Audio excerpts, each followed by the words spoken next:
worst possible thing you could say when you walk into a car dealership. I spent 5 years with Mercedes-Benz, 5 with General Motors, and the worst thing a person could say when they walk in is, if you could just get me to this payment, we got a deal. So your loan's probably still like 19, which means you got to pay to get out. You're upside down. It's called negative equity.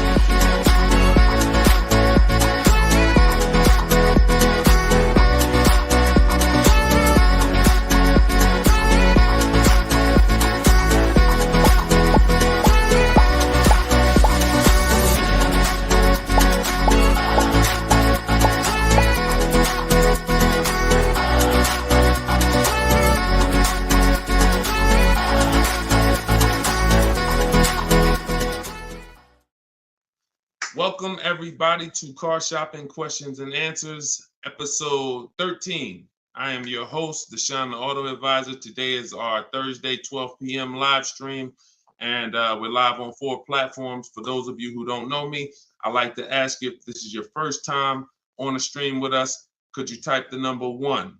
Can you type the number 1 if this is your first time on a stream with us?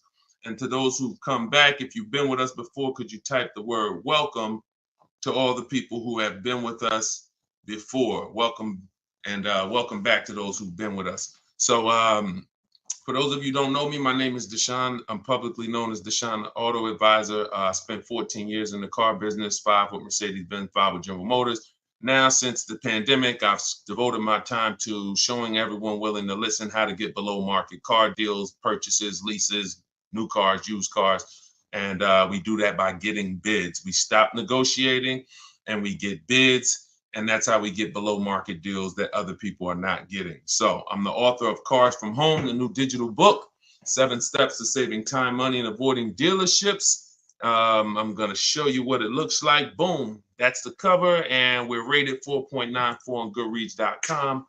You can get yours for 75% off for the next 30 minutes. You'll see when you visit my TikTok bio or my Instagram bio or the link in the comment section that we have for you on YouTube and Facebook that there's a timer. The book is normally $97, but you can get your copy for $24 as long as you get there before the 30 minutes is up. So I would suggest you get it and come back and join the broadcast. So my man Dolan is moderating in the background. You guys can start typing your questions and we will start to answer them one by one. We'll be on for about an hour and we'll try to get through as many questions as we can in that time. All right, Dolan, once you have the first one, feel free to throw it up. Okay, and shout out to y'all on TikTok. Could y'all tap the screen if you're going to spend a little time with us? Run those likes up like y'all always do. I appreciate you. And if you're on Facebook or YouTube, if you could hit the like button, it means a lot. It tells the algorithm we're talking big money over here, and they'll send more people who need this. This one's from Instagram. When buying used, is it wise to buy from a small lot? I'll take any, listen, as long as you've screened it down. When you screen down your used cars, first of all, when we're shopping for used cars, you want to be on every marketplace. You want to be on every marketplace that has used cars. I always compare this to like buying a TV. If you were buying a TV, you're not going to just go to Amazon. You're going to go to Walmart.com. You're going to go to Best Buy. So we want to be everywhere there's a car. And now, once you do that, and those sites we use, this is called my multiple marketplace strategy. We use Carfax.com, CarMax.com, Carvana. Don't get any ideas, because even if they're overpriced 90% of the time, they still may be the best deal 10% of the time. Most times CarMax is overpriced. Most times Carvana is overpriced, but that's not all the time. I always say Best Buy is usually over.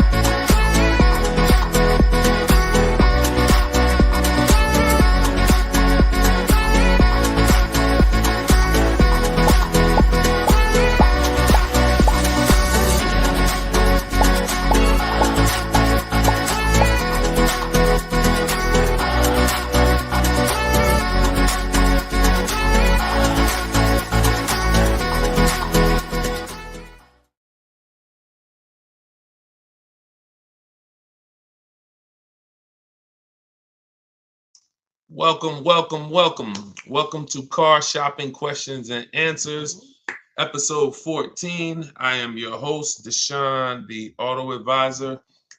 We do these live streams throughout the day. We rebroadcast them. So you may have seen a rebroadcast, but today is our Thursday. Is it Thursday? It's Wednesday. I was saying, what day is it? It's Thursday.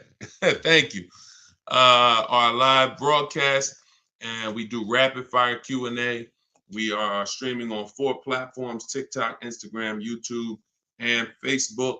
So you guys can start taking your questions. Yeah, I see you. I see you, real Zubir. I see you. We're live right now. And whenever you guys don't see the replay banner, that means you're watching a live show. So we do replay these broadcasts all throughout the day so that, you know, if you can't watch them all, you can tell your friends, your family. But whenever you don't see the live replay banner, that means we're live. So you guys can start typing your questions, and we'll be pulling them in from all 4 platforms. So just go to deshonsbook.com, Mr. Silver. I see you on TikTok. The people with the TikTok browser were having a problem getting the book, but some people said they were able to get it on TikTok. So just try typing deshonsbook.com into a browser, and you should be able to access it. So as you come in, start typing your questions, and we'll start getting to them. For those of you, if this is your first time ever on a live car Q&A with us, can you type the number 1? We always like to know who's the first time person, first time ever on a car shopping Q&A with us. Type the number 1. And if you have been here before, then I want you to send I want you to type welcome to the people who are first timers. Reginald, what's going on? I see you, Reginald, on YouTube. I see you flipped apart on Instagram. Sweet Major, I see you. Herman, I see you on Instagram. Real Zubir, I see you. Mr. Silver, welcome back. I see you on TikTok. If this is your first time with us, type a number 1. We welcome you. My name is Deshone the Auto Advisor. As I said, I spent 14 years in the car business from 2006 to 2020, left after the pandemic, never went back to Mercedes, and have been teaching people who are willing to listen how to save the most money, get below market deals, guarantee their best prices, their best interest rate, their best deals, car shopping online, getting bids instead of negotiating. So it is an entirely different science, but we go deep on it here. So feel free to ask your questions, and we'll start getting to them one by one. Everything I'm going to be teaching out of in this stream is out of my new digital book, Cars from Home, 7 Steps to Saving Time, Money, and Avoiding Dealerships.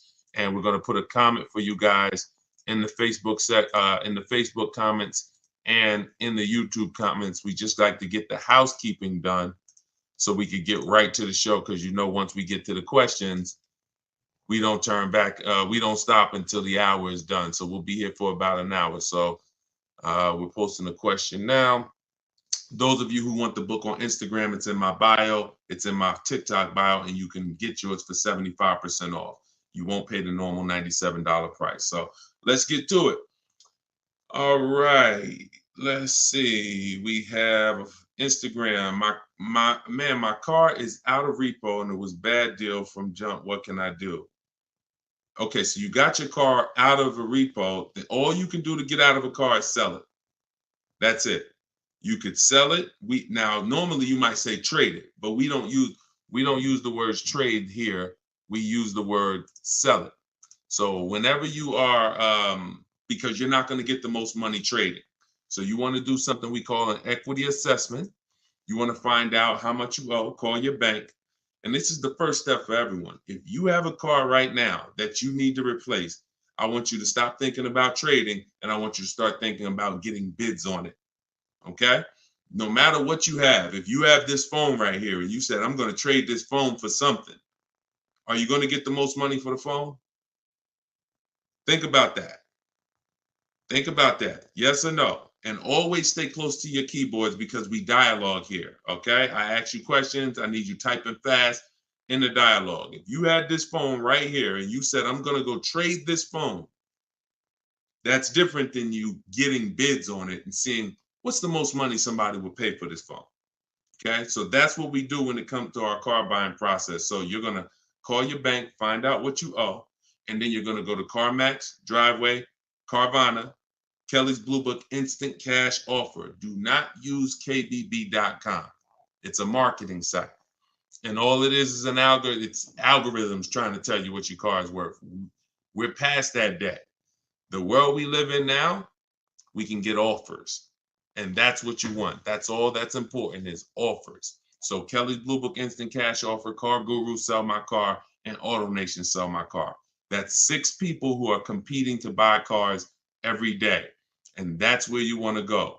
Once you go there, you'll be able to see if you have equity, means you could get out very easy. So if you owe 15, but your highest offer is 20, that's a 1-hour inspection. They'll cut you a check and you got the equity. That equity is cash money to you. You put it in your bank, you can use it as a down payment. If you have negative equity, that's a different story. You're going to need to account for that. But the first thing you must do if you are replacing a car is an equity assessment. Okay? That's step 2 in my process. After we decide leasing or buying, and I'm sure we'll be talking a lot about leasing versus buying while we're here. So, all right, let's go. Keep the questions coming and type out your entire question. Try to get it in one shot so that we can see it all. But that's your first step, the real Zubair. Do your equity assessment. If you said you owe quite a bit, you gotta do the equity assessment and get real numbers. Let's get out of the gray area. I know I owe a lot. Oh, I got some equity. Oh, I got some negative equity. Let's get hard numbers so that we can move to the next step intelligently. Okay? Car buying is all about the numbers. Oh, it's still in repo. Then see if you can get the cash to get it out. That's it. I mean, if you can't get the cash to get it out, then what are you going to do? If you've had a car repossessed, they give you some time to come redeem it. You got to come up with the cash. If you come up with the cash, then at least you have a car and you can rebuild your credit based on having a car not repoed yet, but taken, which means you've gone 90 days, past 90 days on your payments. So, but you can build from that. If the car is done, totally repoed, then that's a different story. Now you're going to need to shop for a car with a repo on your credit, and that's going to be a different way to shop. You're going to need I have a couple different ways we do it. First step, we try to get first step would be a company like Limbuzz. They'll pre-approve people with really, really challenged credit, no credit, new people to the country. But you're going to want to make sure you don't go out and overspend, because the biggest problem with people with bad credit is you're overspending in the interest and the car. And what we do is we separate the interest from the car. What does that mean? Your loan is a product. Your loan, I know here's what you've typically done. You've given the car dealers 3 transactions. And that's why you can't get good deals. When you go and trade your car into a dealer, that's a transaction. You sold them your car. That's why on that buyer's order, there's a specific part for your car. They're buying your car. That's a transaction. Another part of the transaction is you bought a car from them. That's a different transaction. And then if you got your loan from them, that's a 3rd transaction. So there's no way to get a good deal when you're giving dealers 3 transactions or 2 transactions and you haven't gotten bids for either. Break this down a little bit more before we go to the next question. There are companies that want to lend you money. They don't sell cars. That means they're willing to compete against other companies that want to lend you money. That means if this company is giving you an 8% interest rate, this one might give you a 7% interest rate, this one might give you a 6.2% interest rate. They're willing to compete. You need to bid that out. You need to bid that out. See, the only way we have price guarantees, what's going on, Trini, man? Good to see you. The only way we get price guarantees is by bidding our business out. So there's companies that only want to buy your car from you. Those are the companies I named like 5 minutes ago during our equity assessment. They don't even sell. They're not interested in selling your car. They like to, but they're also interested. Hey, we just want to buy your car. Even if we can't sell you one, we'll buy yours from you. You should be bidding that out. Type dollar signs if you're clear on that. And then when you buy your car, you're bidding that out. So when people with bad credit usually go and don't have a strategy like the one I'm telling you, you're going to go and overpay because you're mixing the loan with the car. You're going to a dealer saying, hey, I like that car, get me approved. So you didn't even get a bid to find out, was that the lowest price car? Because some people think all dealers' prices are the same. They're actually all different. And look, only you know, but I know I've been doing this long enough to know there are people who've been taught every Nissan dealer is the same price. That's why they'll come home and say, man, Nissan doesn't have good deals right now. No, one Nissan dealer didn't. So you have to, when you're shopping for used cars, you want to be looking at all the inventory to see who has the best price used car. Then you would use a company like LendBuzz, like I mentioned, who approves people with bad credit, no credit, new to the country, because at least you know you got a great price on the car. See, if I'm going to pay 20% interest because I just had a repo, that's between me and my lender. Do we understand? Most times when you have bad credit, it's between you, the dealership, and everyone else in the dealership. They know you have bad credit because you've been there for 10 hours. How'd you get here at 9 a.m. with me? We both walked in the door and I left at 12 and you still sitting in the waiting room hoping they get you approved. Everyone in the dealership knows you have bad credit. That's the way it is when you're mixing the credit and the car and you have bad credit. So what you need to do is be doing what I'm telling you, shopping for your car, finding the best price car, and then trying your best to find a company. You can try LendBuzz, as I said.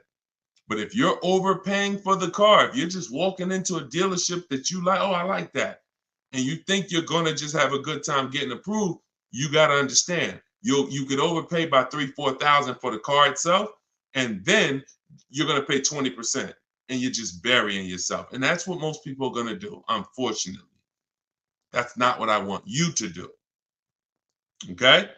So we'll talk more about our online shopping system, new car. I'm sure as we go through more questions on the stream, we'll go more deep into our online shopping system. But that I need to give you, if you have bad credit, challenge credit, repo, you need to have an overview of what your plan should look like, and that's what it is.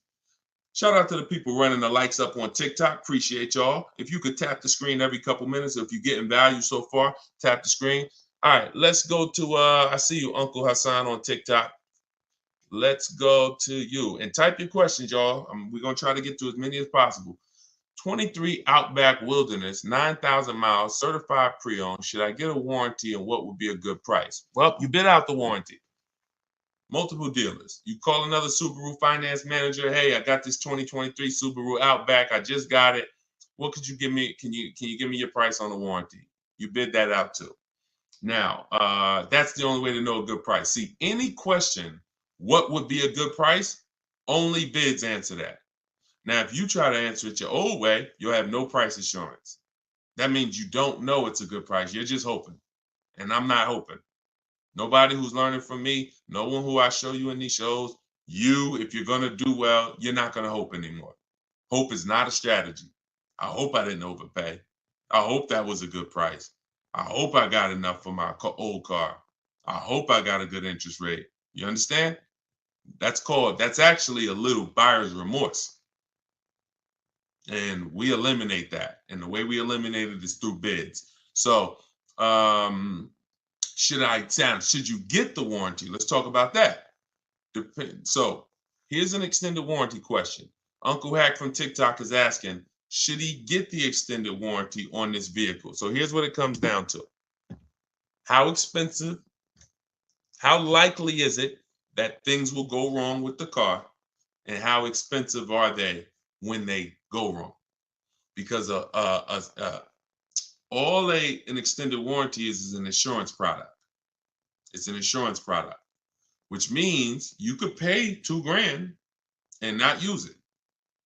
Just like auto insurance, right? We pay for it every month. Sometimes, most times, if God bless us, we don't use it. There's no accidents. There's no reason for us to use it.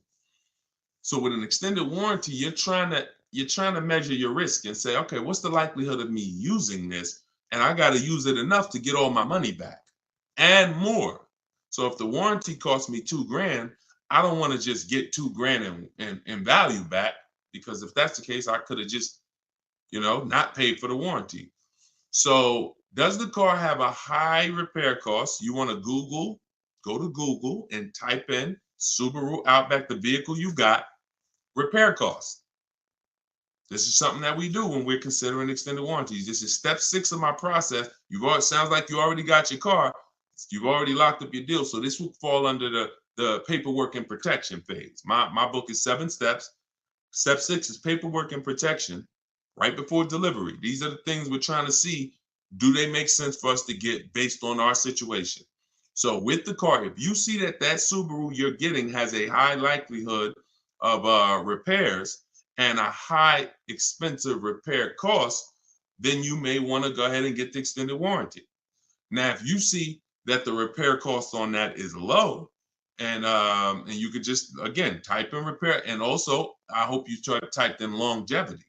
But longevity is something that's above and beyond repair costs, because longevity is when we're looking 100,000 miles, 150,000 miles. What are people saying about these cars? So the repair costs are more over the next 3, 4, 5 years. What is it going to look like? So if you see that this vehicle has higher than normal repair costs, then you may want to go ahead and get the warranty. But if not, then you may want to just keep that $2,000 or whatever you would spend. So, that's all of it. A Mercedes, when people were buying Mercedes from me, I told them buy as much warranty as you could afford, because I knew it's good money.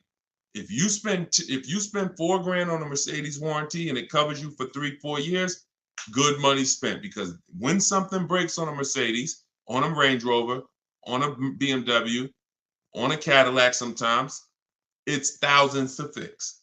So one repair on that vehicle could cover the cost of the warranty.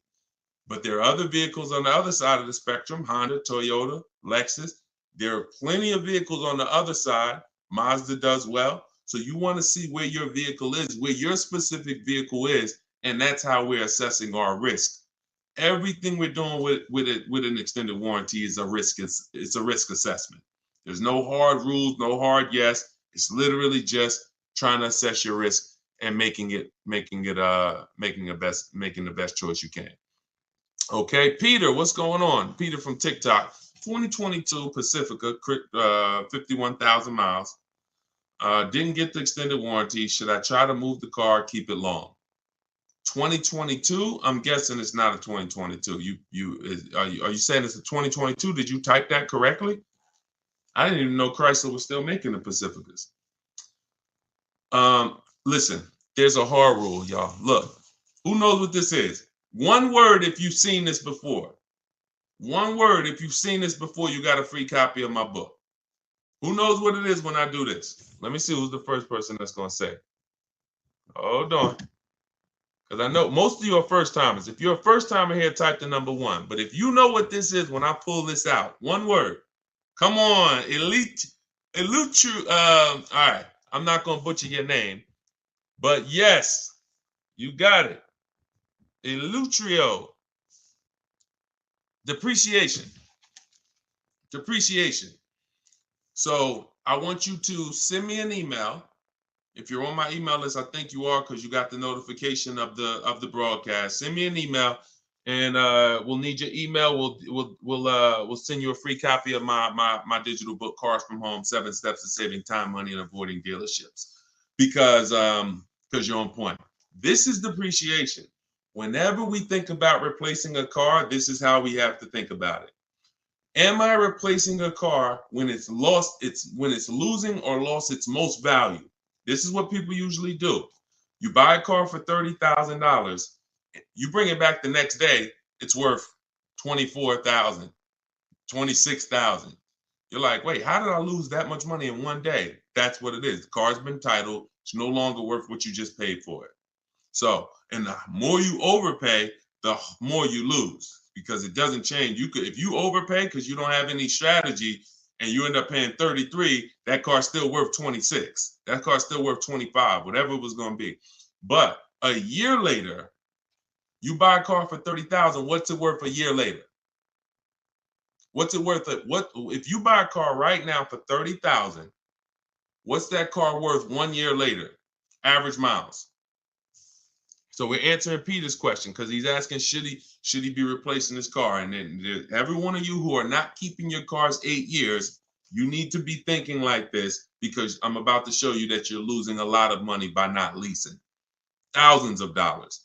Okay. I don't think it's worth 10,000, Ken. You buy a car for 30,000, a year later it's probably worth 22 with average miles, 23 with average miles driven. That's the unseen expense. That's depreciation. Goes down like this. So you lose big percentages of your car's value every year in the form of equity. So whatever your car was worth today, a year from now, if you just recently bought it, you're going to lose a large percentage of the value. This is why when people say, and you might have said it, well, I don't lease because I like to drive as much as I want. I don't want to pay for the mile. Well, first of all, you can lease up to like 30,000 miles a year. Second of all, you pay for the miles whether you drive the car or not when you buy.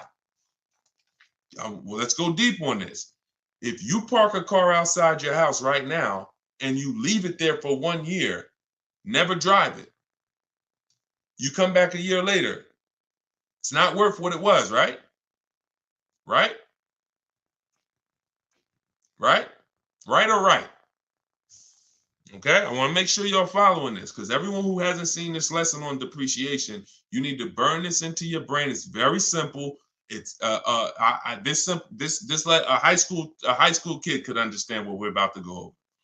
So a car that you bought for 30,000 this year is going to be worth 23,000 next year with average miles, and then it's going to be worth 18,000 the next year, and then it's going to be worth 16,000 the third year, and then it's going to be worth 14,000 the fifth year. It's going to keep going down, but there's going to come a point in time where it's no longer losing that much money. Who has a car outside right now? If you've had it for at least 8 years, tell me how many years you've had it outside right now. Type the number of years, not if you've had it for at least 8 years, because I want to let Peter know that if he's not keeping his car for at least 8 years, he should be leasing. He should be shopping for great lease deals, not great purchase deals. And there's no way for you to get a great deal if you purchase when you should have leased. It's no way. And I'm going to show you that too. Okay, so tell me, let me know. Let me see. How many years have you had the car outside? So Al, I see you've had it for 14 years. Let me know. Who's had a car outside? Tell me the number of years. Greg, I see you, 5 years. Shakita, I said more than 10. Gigi Sweet Treats, I see you on Instagram, 9 years. Jose, 20 years. Okay, Jose on TikTok with the 20-year car outside. Helen, 10 years. Sprice on Instagram, 12 years. Okay. This is what you got to understand. All these people that you're hearing answer, if you are like not an 8-year, 10-year, 12-year, 20-year person, they're not like this with their depreciation anymore. They're like this. What does that mean? The same amount their car is worth today, a year from now, it's going to be worth about that. If their car is worth $7,000 today, it's going to be worth probably $6,500 a year from now, $6,600, $6,700. This is the only benefit of purchasing compared to shopping for great lease deals. So if what you're doing, you heard me 3 minutes ago talk about the money you're losing when you buy these cars in the short term, 10,000. You're losing 1,000, 5,000 this year, 3,000 this year, 20. So if you replace the car in that cycle, you've just lost tons of money because you're literally replacing the car in the biggest depreciation phase. And I always say cash buyers never do this. The only people that do this, unfortunately, are people with a monthly payment. Because what you're doing is you haven't clearly see, what I'm showing you is the value of the asset, the value of the car. The value of the car isn't your loan. The amount you pay for it isn't your loan. That isn't the value of the asset. The asset is what's losing value every year. That's why some of you, when you high mileage drivers, if you're a high mileage driver, type HM. If you're a high mileage driver, type HM. You'll see that the asset loses your loan. You get a regular loan, but here's what you're doing: because you're driving so much, you're destroying the asset's value. Instead of you losing three grand like the average driver, you put 20,000 miles on your car, you lose 6 grand. Then you lose 6 grand. Then you lose 3 grand. So your car is worthless because you're the asset, but the loan is the same. The loan may be the same as a regular person. So you have to distinguish this. This is what you should be thinking about. And in the 2 year, anytime you get into the mood of replacing a car in 2 years or 3 years or 4 years or 5 years or 6, this is what you should be thinking about. I'm replacing my car. Some people will pay off their car, take a 6-year loan, pay off their car, and then go trade the car in and do it again with another car. Soon as they pay off the car, just go get another 6-year loan, pay it off, replace it. Just vicious cycle of money being thrown away. So you saw the first way to avoid that depreciation cycle I just laid out with long-term ownership. You saw the people, 8 years, 10 years, Jose, 20 years on TikTok. This is all long-term ownership, avoiding depreciation. Here's the other way: great lease deals. Not average lease deals, not commercials that you see saying, hey, come lease this car $400 a month with 4 grand down plus tax and fee. No, great lease deals. Great lease deals look like this. Great lease deals are never advertised. This is Danielle. Look, Audi A3 got bids, $44,000 vehicle, $550 a month. No money out of pocket. $44,000 vehicle. Now, some of you know every $5,000 on a loan is about how much per month. I'm talking to the people that's been here, but some of you might have saw it in my social media videos too. Every $5,000 on a loan is how much per month. Thank you. Okay, dang, Eleuterio, you are totally on point. It's $100 on a 5-year loan. On a 5-year loan, so when you look at a car and you see $20,000, automatically in your mind should be that's about $400 a month. You should automatically default. I want you order. Some people say, Deshone, well, what if I want a 6-year loan? Well, let that be the backup. Don't default to a 6-year loan. Default to a 5-year loan. Because you know if you get a 5-year loan, you spend less money than if you get a 6-year loan. So default to a 5-year loan. When you look at a $20,000 car, say to yourself, it's about $400 a month. You look at a $40,000 car, it's about $800 a month. Because I remember every 5,000 is about, we all assuming money down. Well, I mean, no money down. We all assuming no money down. Every 5,000 you borrow on the loan is about $100 a month, depending on the interest rate. So this same car that Danielle is leasing for $550, somebody is paying $800-900 a month for it right now. Got the same deal she got, except they purchased and she leased.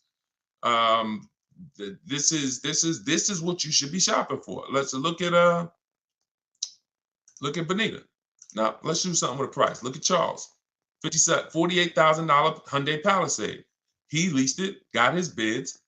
Because I know some of you looking saying, yo, how do you get these deals? These don't look like the commercials. No, we use a different system, a bidding system. That's how we get these deals. When you have 5 dealers competing to get you offered, this is the deals you're going to start getting too. When you go into one dealer and go back and forth, 80% of dealers are overpriced. So you're not going to see these numbers. You got to sit at home and bid and let these dealers come to you. But look, he's paying $597, $48,000 Hyundai Palisade. That same vehicle, no money down, it's rounded up to $50,000. That's almost $1,000 a month for 5 years. Even if somebody took a 6-year loan on it, there's people right now probably watching this. You got a Palisade, no money down. You're paying $900 a month. So this is, look, he's paying $597. So when we start, and I'll share more as we go into more questions. When you look at what I just told y'all, I told y'all this is the danger zone right here. You want to be over here 8 years or more, or you want to be over here shopping for great lease deals. You don't want to be purchasing, owning cars, replacing cars in this period, 2 years, 3 years, 4 years, 5 years. You are losing the most through depreciation. And somebody who's leasing is just really keeping thousands of dollars more in their household, driving better cars than you, because they're not putting the kind of money into a car you're putting in. They're only paying their little monthly payment, driving brand new cars, and paying a small amount for for their usage. The people over here that have kept their car 8, 9, 10 years, they're keeping thousands in their household because they paid off their cars. Now their car's no longer depreciating, and they can just do what they want with it, have it in their household, and they've won. You in the middle are the ones that's losing, and you got to get out the middle. That's what I'm trying to tell you. It's the cute face, the mileage you pay for no matter what. Cute face on TikTok said the mileage though. You see, the problem is you've heard people who got a 10,000 mile a year lease knowing they should have got a 15,000 mile a year lease. Let's really get to it. People, I've watched them. I don't know why. Go in knowing they drive 15,000 miles per year, but yet they sign a 10-year lease, a 10,000 mile a year lease. It's the most, you want to not enjoy, you want to mess up your lease, then they blame the lease. I'm not saying this is you. If you drive 18,000 miles a year, you get an 18,000 mile a year lease. I had a guy come in, some of you know the story, when I was a manager at Hyundai for a couple weeks. Wasn't for me. I left after 6 weeks, but I got a chance to see something there I'll never forget. Guy came in, he was returning his lease, and I was helping him do the paperwork. I said, I looked at his mileage. He had like 72,000 miles on it. I said, you leased this? He said, yeah, I'm in sales. That's all I do is lease. I said, oh, that's crazy. He said, yeah, I drive like 25,000 miles a year. I pay my lease payment. I bring that car back every 3 years. I just get a new one. I said, wow. Because I know what he was, I knew what he was avoiding, because I've had people come in, that kind of mileage on their cars worthless. They still owe a ton of money, 10 grand, 12 grand, negative equity all the time. So their car's worth 10, but they owe 20 on it because the mileage, it has 120,000 miles. It's ridiculous. I see it all the time. So when I went and I did his paperwork, I saw he was only paying like $150, $175 a month more than a normal Hyundai Sonata. So if a normal Hyundai Sonata was leasing for $350, he was only paying like $525 or whatever it was. Whatever the number was, it was less than $200 more for him to drive as much as he wanted to drive. So it makes no sense to literally get buried in negative equity because, I'm going to buy my car. It changed my perspective. That's when I started telling my high mileage clients about high mileage leases. Because you pay for that's what you got to understand. You pay for the mileage whether you buy or lease. If you lease, you are trying to make your deal upfront for the usage. If you buy and you drive 25,000 miles a year, look, this is the normal driver. This is the normal driver. This is the high mileage driver's vehicle value. So that car was worth 40, but you put 75,000 miles on it in 3 years. Now the car is worth 20. You killed $20,000 of value in 3 years because you're a high mileage driver. So you pay for it. That's why I call this the unseen expense. Depreciation is the unseen expense. And those who want to win, you need to account for it. You need to base your vehicle purchases off of it. If you are a short-term person, 3, 4, see, we've heard that term, right? Depreciating asset. What does that mean? The last 10, 15 minutes, I've clearly told you this is what that means. It doesn't mean, it just goes down in value.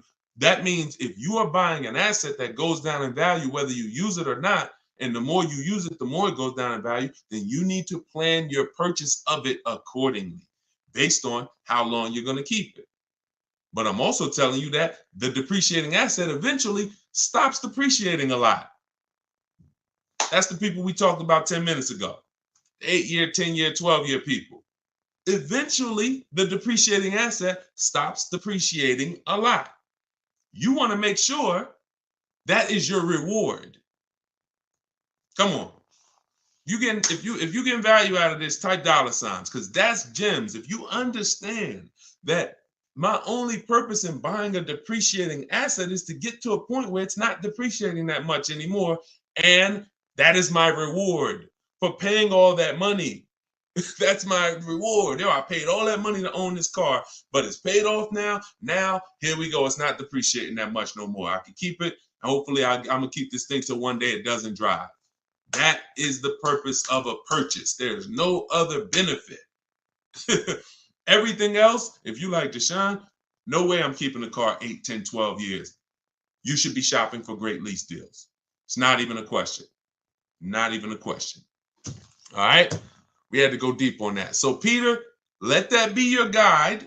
Everything I'm teaching you guys, this is in my book, Cars from Home, 7 Steps to Saving Time, Money, and Avoiding Dealerships. It's a digital book. I have a link in the comments for you guys. I have the banner up here so you guys can scan it. If you're watching us on TV, you can scan it and you can get your book for 75% off. It's normally $97, but part of our launch, our welcome offer, everybody, you can get yours for $24, but you only got 30 minutes. Once you visit that site, deshonsbook.com, that timer starts ticking, and once it gets down to 0, price goes back up to $97. So get your book. And yes, YHLDQ.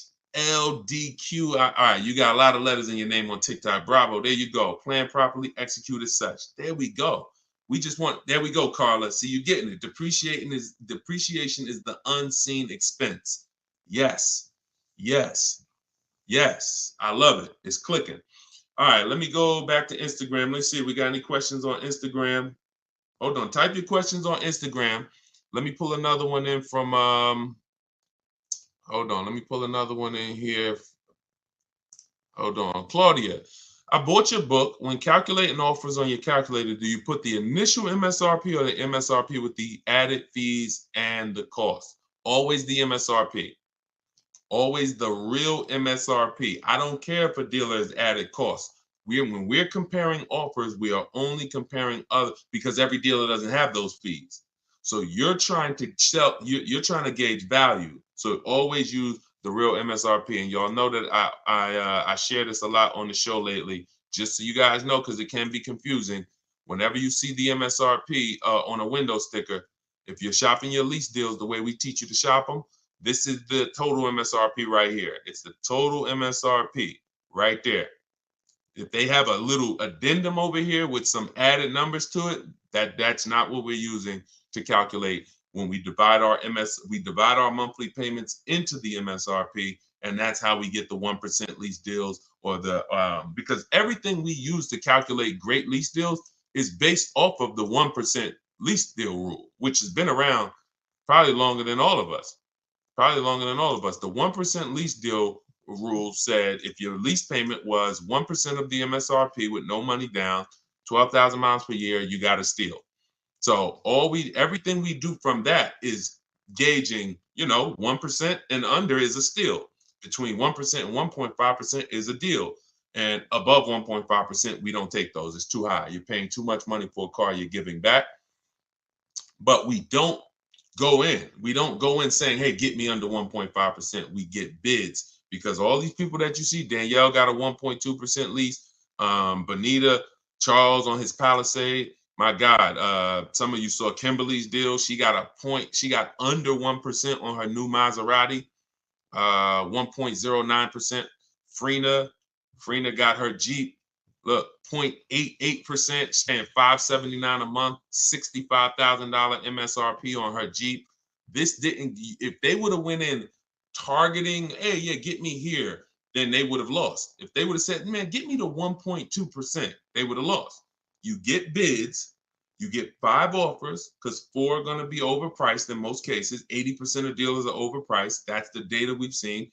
And then you let the bottom of the market reveal itself to you. Okay, we don't know what we're going to save. We don't know how much money we're going to save off a car. We don't know until we get those bids, and then the bottom reveals itself. So we never fishing for the bottom. We're getting bids and revealing the bottom.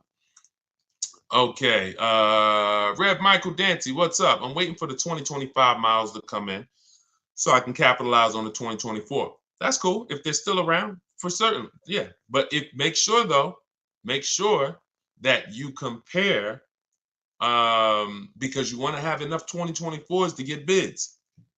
You want to have, a lot of times, if there's a lot of leftovers, then you could do well. If there's not too many leftovers, sometimes the only ones that are left over are the ones with all the equipment. Like whenever we had the leftovers, the ones that were the most popular, they sold quick. But the ones that were left over, they sold, all the ones that had a bunch of equipment packages that weren't really popular, those were the ones that were left over. But it's different now. Inventory is back. A lot of dealers have tons of inventory now. So that could be a good strategy. But I like the idea of being in the market 3 months before you need a car, and then, being positioned so when a dealership needs a car, a sell desperately, you're the one they call. Because most people, Michael, they're going into dealerships and they need a car today, this week, maybe this month, latest. That's most people. So they're not going to be able to be positioned, unfortunately. That's why I don't want you emergency shopping anymore. I'm talking to everyone.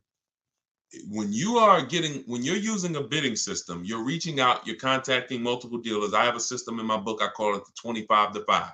This is for new cars and leases, 25 to 5. So we're creating contact with 25 dealers on their website, telling them what we want. We do this in 20 minutes, literally 20 minutes, because I also have, things you copy and paste in there to make it quicker. But once you do this, now what you're doing is you're seeing who has a car, and then you're sending a template to request a quote, and then we say out of 25 dealers, we're going to get 5 quotes, at least 5 to 7. If we don't like those quotes, we've already told them in our initial email when our deadline is. This is important.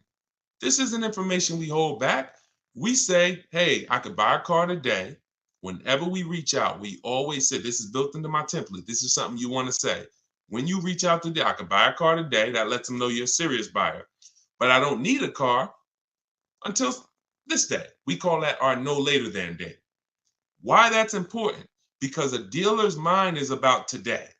So when we say I can buy a car, I can make a deal today, it gets them excited. Oh, I got a serious buyer on my hands. But when we say, hey, but I don't need a car until end of the summer. I don't need a car until winter. I don't need a car until such and such. Now that's a takeaway. That's a psychological takeaway.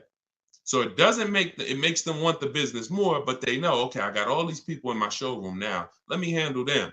But this guy, Charles, this guy, Michael, this woman, Medina, I know she's a real buyer. So I'm going to search and see what I got coming. Maybe I got a car coming in 6 weeks. Hey, Medina, I got this car coming in 6 weeks.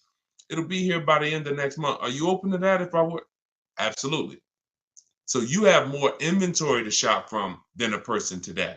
So if you have a car and you need a car this week, understandable. I have the best bidding system in the world. My book will walk you through it step by step to get below market deals quickly. I don't really trust you to go out and get a great below market deal using no strategy if you have to get a car in a matter of days. But if you have time is a luxury. Time is an asset. Time is something you should be shopping 3 months before you need a car, because deals change every month. Every month programs change. Used cars, pricing trends change. You can see the prices go down. You can see them go up. There's advantages to having time.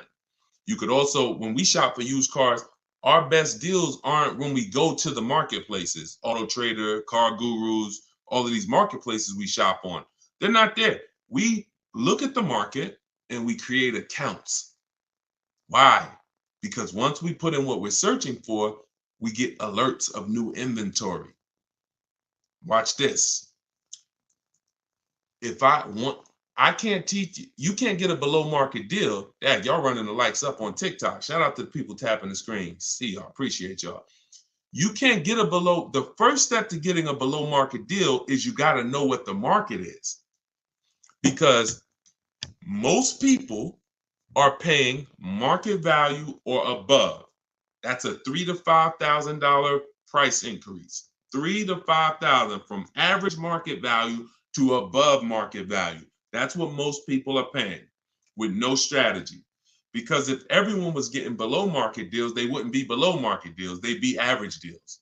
So now the people with strategy that I'm teaching you, the stuff that you're learning, you need to see those above market offers so that you know you're paying below market. Okay?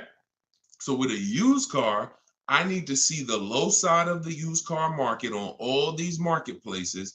I need to have alerts on so that every single car that pops up, soon as it hits the marketplace, I get a notification of it.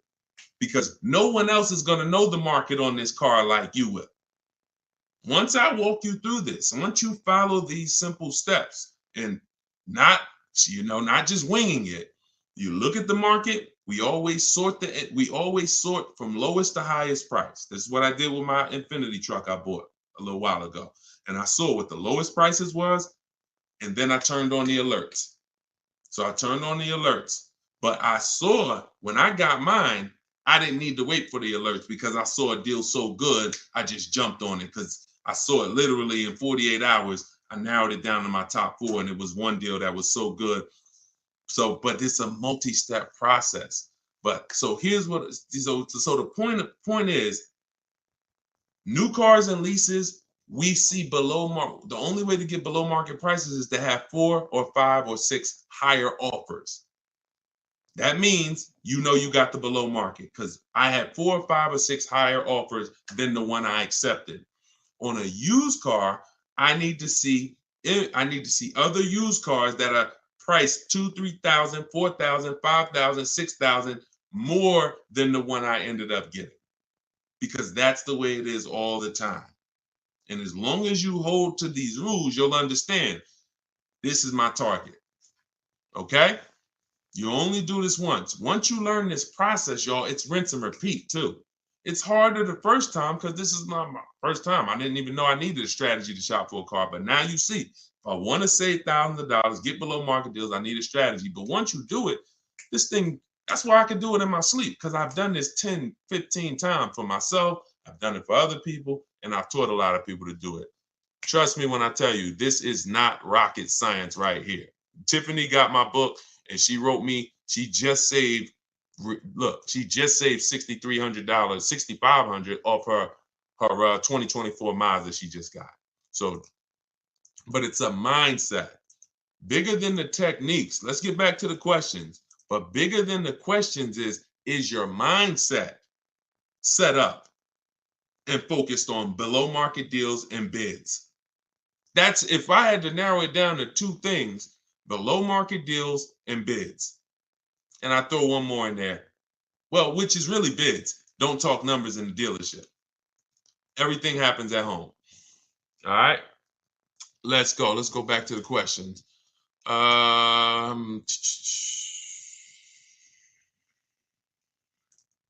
right. Queens Medina says, so it's not a whole lot of Mazda dealerships in the area for competition. Go wider. Go wider. Go on the website, put your zip code in, go wider. Look, you don't think the dealers know that in your area? So if a dealer knows it's only 6 Mazda dealers within a 30-mile radius, you don't think they know that? Not going to get aggressive. They don't expect someone to drive 100 miles to go get their Mazda. Shonda was getting a Volvo a year ago. I remember this young lady. She was in my, and anyone who wants to know more about my actual video program, my coaching program, you can go to my bio after. Sometime you can attend my free masterclass, Everything You're Doing Wrong, Buying, Selling, and Leasing Cars. That's a 1-hour class. We go very deep, but I got slides, leasing versus buying, very deep. And, but she's in my program. So, but the steps are the same. See, my program, 7 steps. My book, 7 steps. Same thing. Just get in where you fit in. So she said she's in Northern California. She said, Deshone, she said, I'm shopping for this Volvo. No dealer in Northern California came close to this dealer in Southern California. They're saving me like $3,000 above my best deal I got so far. So she had some discounts already. I think her biggest discount was like $3,000. And this dealer was willing to do like $6,000 with all the rebates below MSRP. I said, so what are you gonna do? She said, I just got a plane ticket. It was $70-something. I said, that's what I would do. I would be on a plane, going to pick up my new car, knowing that this $75 just saved me $3,000 on a plane ticket. We gotta be willing to go wide, and that's the science of shopping from home. We don't care. Sean saved $20,000 on his F-150 truck. Some of you saw him. So if you're new to the show, you've never seen him. But F-150 Lightning XLT, $73,000 truck. He saved 15.5 plus 49, a little over $20,000, $20,500. But one thing he said, which is important, I said, is this the best offer? Because listen, I didn't know. Could have been more. We could have got more. I said, I haven't seen the other offers yet, but I'm assuming you got at least 5. You're saving over $20,000 on this with the discount and rebate. But the only way to know that this is the best deal is to compare to the other offers. Is this the lowest? If so, slam dunk. He said, guess I could have put a little more info. Yes, I got about 15 quotes. Couldn't find anything under MSRP. Follow me. He said, I expanded my search to 150 miles outside my area to find this deal. I'm going to another state to pick this up, which is something I never would have thought of before. You think he cares about shopping across state lines anymore? You think you get what I'm saying? So it's a program way to shop that makes the dealers money. And in order for you to save all the money, you now have to step out of that program and let everybody else run that old way. Let everybody else go in and go back and forth with one dealer and think they won. Let everybody else do that. You are going to break away from that, and you're going to sit at your house, and you're going to use a computer or phone, and you're going to have these dealers bidding, and you're going to see the most money you've ever saved in your life, and you're going to have price assurance, guarantees. I always say, if I ask you when you get your car, hey, bet me $500 I can't get a better price than you just got right now. Most of you would say no. But Sean would say, man, bet me. Let's go. If you find a truck more than what I just got, anyone who's using a bid, when you get your bids and that's the deal you accept, Tiffany, when she just got her Mazda, she got bids. If I was to bet her, she said, yeah, I'll take that bet. Because I know I saw a lot of offers. I know I did 25 dealers. I know you ain't going to find something better than what I got. And that's what I like. That's what I want for you. Okay? So forget about your area, Queen Medina. Just bought your book. Awesome. True Southern Girl on YouTube. Enjoy it. Use it.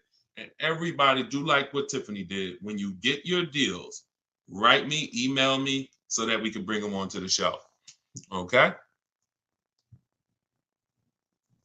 I don't know why my live just ended on TikTok. Hold on. Why did my live just end out of nowhere on TikTok? Hold on. Let's get TikTok back. Technology sometimes. All right. That's coming back. So, all right. Let's go to Instagram for a question. Let's see. Are y'all typing questions on Instagram? I see a lot of people, but I don't see a lot of questions. No. All right, let's go back to YouTube. Instagram, type your questions. I don't see your questions here. So I'm looking at Elite Travels. I'm looking at, why is it saying my internet connection? Okay. All right, we're gonna let TikTok do what it's doing right now. I'm looking at a Lexus IS 350, fully loaded, monthly payment $710, 0 down, car worth $51,000. You don't know if you can't tell me that dealer you are buying from beat at least 5 other dealers. Hold on.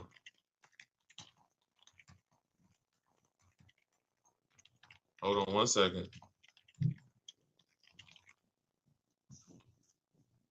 Okay, let's get back here. Okay, so you have a price on this car. Now, the only way I'm going to tell you, just like I said to Sean, I don't care What now? You're going into monthly payments. You're not talking about the price of the car. The price of the car is what you should be separating from the monthly payments. Until you know that you have the car, the best dealer, one, beat all their other competition and has agreed to sell you. I don't know what happened, TikTok. So come on back in. We got blocked out for a second. That's all that matters. You're putting the cart way before the horse and you're mixing two transactions. You're giving the dealer your loan and you're looking at the car. If you didn't bid these two things out, there's no way for you to get a good deal. There's no way for you to get a good deal because you will never have price assurance. You'll have buyer remorse. You're wondering, did I get a good interest rate? Did I get a good price? So the first thing you have to do is get 5 offers on this Lexus. Forget about the monthly payment. I'm looking for a Lexus IS 350 fully loaded. If you're going to use my way, we're going on the dealer's websites, 25 to 5 in my book, $24 in the comment section.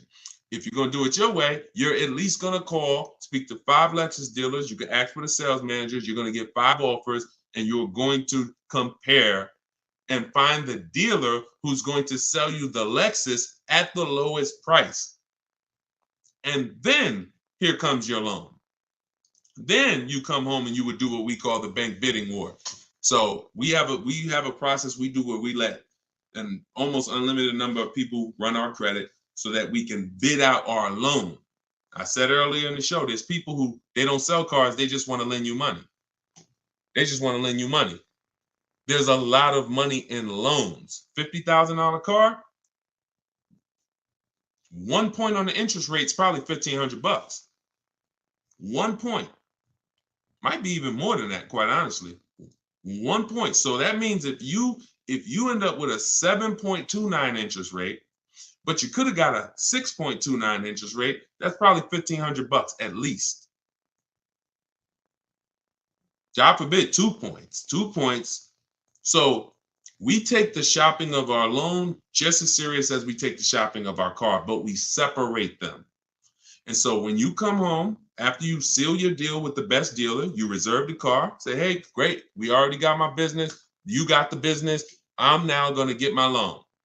I'll call you tomorrow. Then we come and we start the bank bidding war. Well, we started before this, but this is round 2 of it. We come home and we call our bank, we call our credit union, we go online, let all the online lenders access our credit. Who's going to give me the best loan for this Lexus that I'm about to pick up tomorrow or the next day? Now, out of all of those people competing, we take the best loan and then we call the dealer and say, hey, this is the best loan I got. If you guys can beat it, I'll give the business to you. That's the bank bidding war because the dealer has another 5, 7, 10, 15 bank that he gives a lot of business to every month that he wants to see if he can beat that and earn your business on the loan. You want people fighting for your business. Everything is a fight. Everything is a fight. So that's what you want. All right. There you go. It's the biggest thing. I used to call these the 3 pillars of great car deals. Who you buy your car from, who you buy your car from, who you get your loan from, who you sell your old car to. You have to bid out each one. And that's how you guarantee you got the best deal. You can't give the dealer all 3 of these and you just work this out for me. No, it's too much money in each of those transactions. And once you do this, you'll see it's easy. Nothing I'm telling you is hard. All right? Nothing that I'm telling you is hard. All right? Vince, I see you. Wait, did we get any questions on Instagram yet? Okay, hold on. Let me see. Because I said I'd go to Instagram next, and then I got you. Looking to purchase a mobile grooming van. Can these steps be used for that? Certainly. Only thing I would tell you with a business is make sure that your loan, well, you're not a high mileage driver, so absolutely. Anything where you're purchasing a vehicle, new, used, leased, I'm the best resource in the world. I would put my strategies up against it. And not only that, I put anyone who learned from me. I put Benita up against anybody. I put Charles up against anybody. I put Kimberly against anybody. I put Eddie against anybody. I put Danielle against anybody. I put Frina against anybody. I put Pierre against anybody. I put any. So I don't, yeah, of course. You're like, yeah, Deshone, of course you could find a better deal than me. I put anyone who's using my stuff. Tiffany just got my book and just used it and got her Mazda. I put her up against anybody. Because once you learn to get bids, it's a science. Once you learn, you're going to get better deals than anyone who's not getting bids. Always. Because you're going to talk to the same dealers they're talking to, and you're going to talk to a lot more other dealers than them faster than them.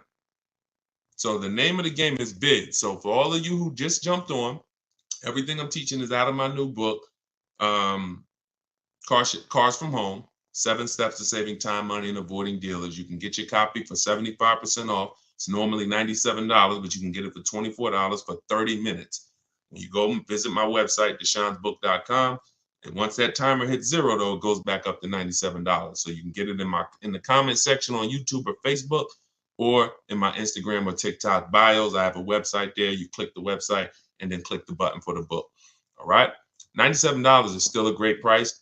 I just couldn't price my book the same as everyone else's. I mean, I can't price my book the same as daggone novels. Shout out to the people who write novels, but I knew this is going to be a financially life-changing book for the people who use it. I just said, okay, but we do a special. So it's normally $97, but we do a special.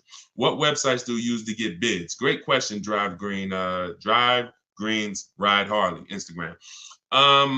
New cars, we're going straight to the dealer's website.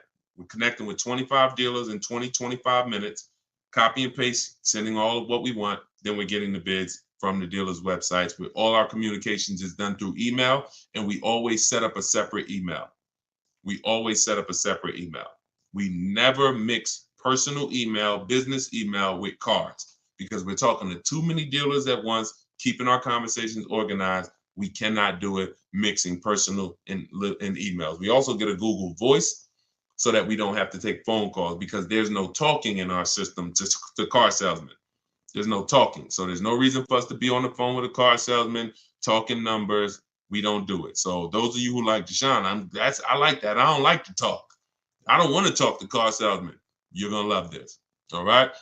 So if you're watching us on TV, you can scan that QR code to get your book as well. On a used car, though, we are on the marketplaces.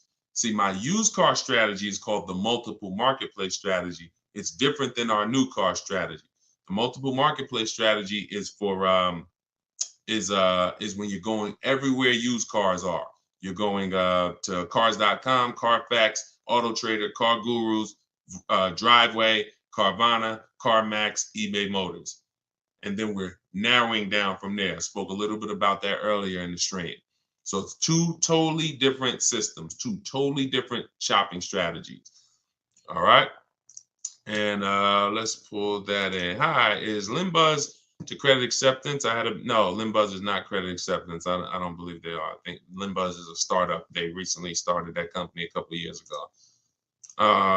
Vince, I have a 2013 Volkswagen Jetta.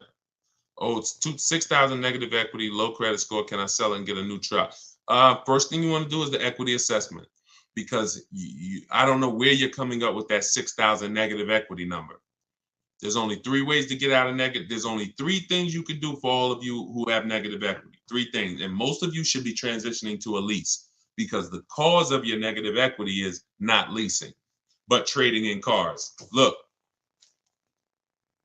when you trade in your cars or replace your cars in this cycle while you still have a loan, that's the formula for negative equity, because you lost so much value, but your loan didn't get, your loan's still moving like this, creeping, but your car's value drops like a rock. So 3 things you can do with negative equity. You can either get the bids, call your bank, get your payoff. Then you're going to get the bids from the highest bidders. Kelly's Blue Book, Instant Cash Offer, CarMax, Driveway, Carvana, Auto Nation, Sell My Car, and Car Gurus, Sell My Car. 6 bids, 3 from local dealers and 3 from online car buyers. That's done in like 20 minutes. That's our equity assessment process. See, we're bidding out to see the most money someone will pay for our car. We're not going to a website, putting in 3 things and, oh, your car's worth $30,000. That means 0. It's trash. We are going through these 5-minute appraisals, telling them about our car, and then getting offers. Then we see where our negative equity is. Now, whatever your negative equity there is, that's the smallest amount you're going to have. I would pay the difference. If I had the cash, that is what I would be doing, paying the difference. Because when you can't pay the difference, you must now trade. This is the only time we trade.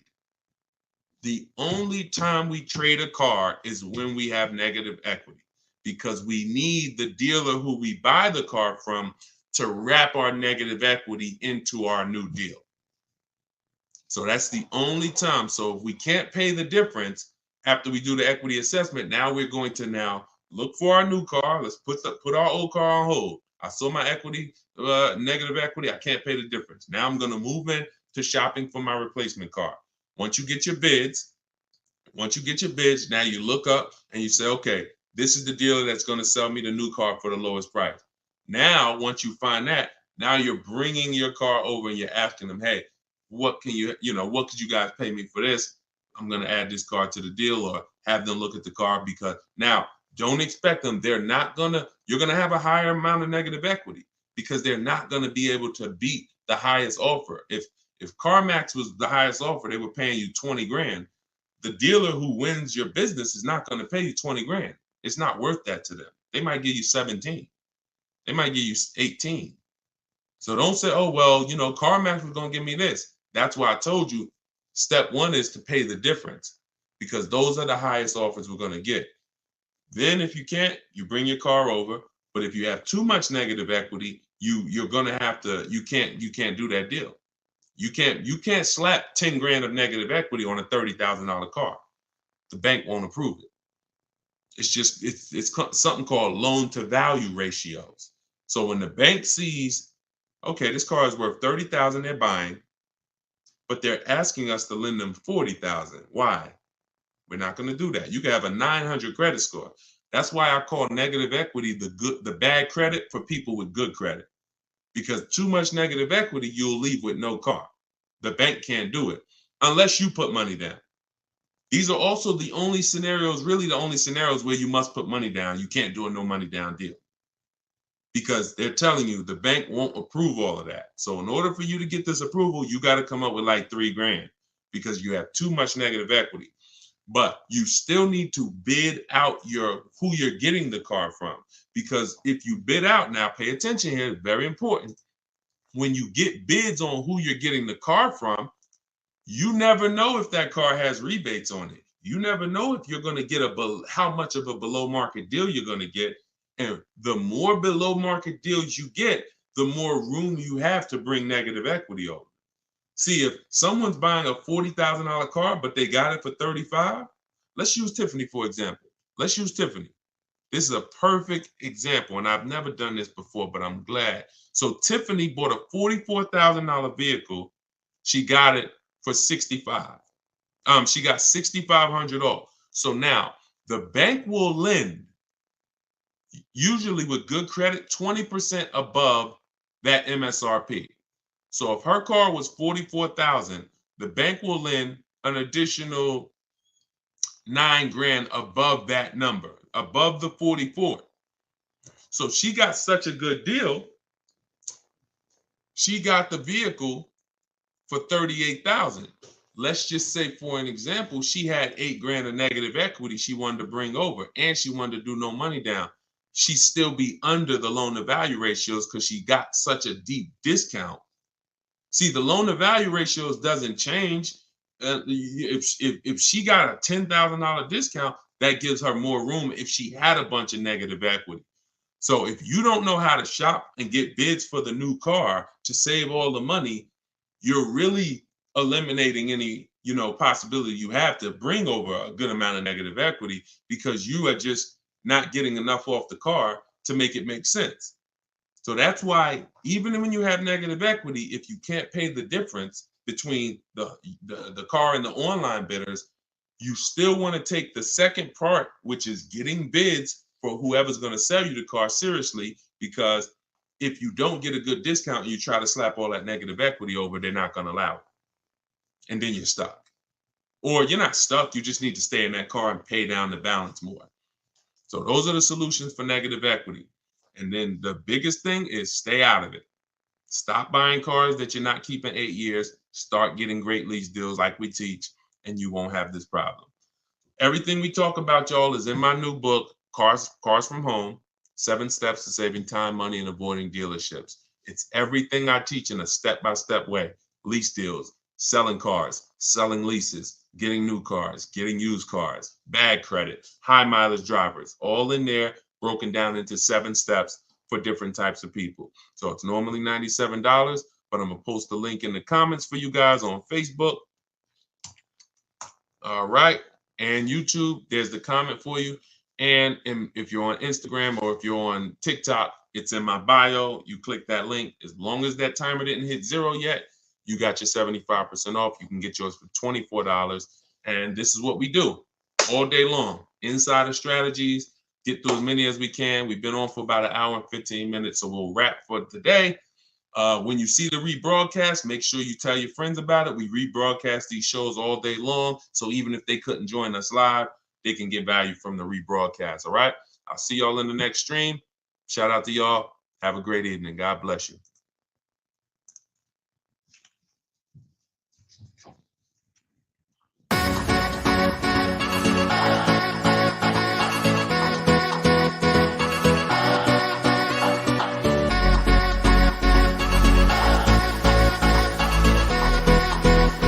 The worst possible thing you could say when you walk into a car dealership. I spent 5 years with Mercedes-Benz, 5 with General Motors, and the worst thing a person could say when they walk in is, if you could just get me to this payment, we got a deal. So your loan's probably still like 19, which means you got to pay to get out. You're upside down. It's called negative equity.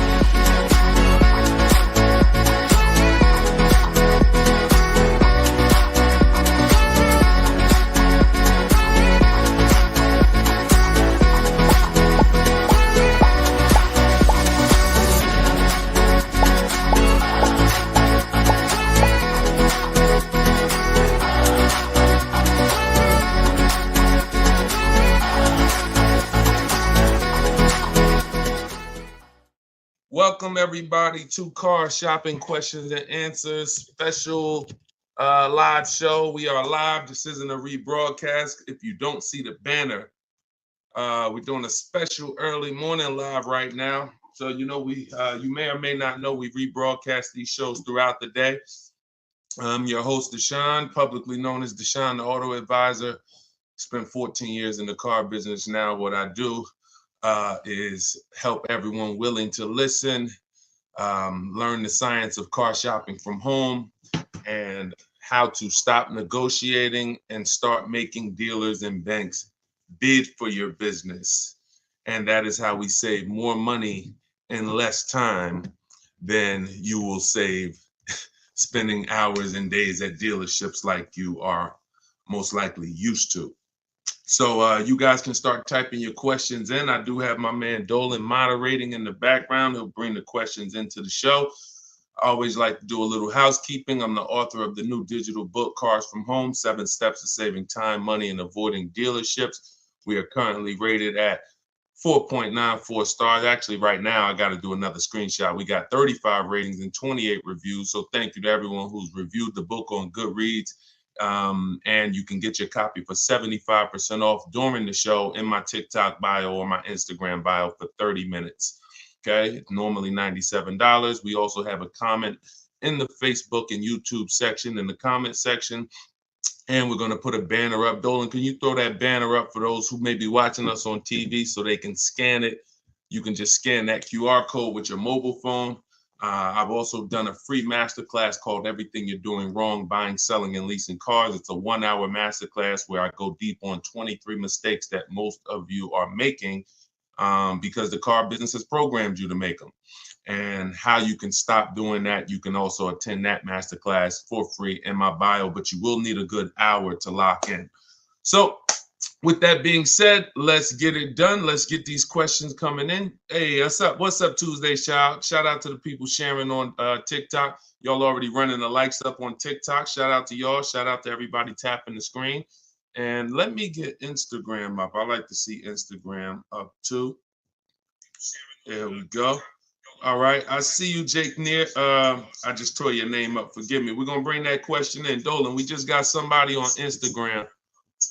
So whenever you get yep. All right, I see. We're good. Hold on, let me turn that down. Butterfly Wings on Instagram. How do you negotiate a lease online?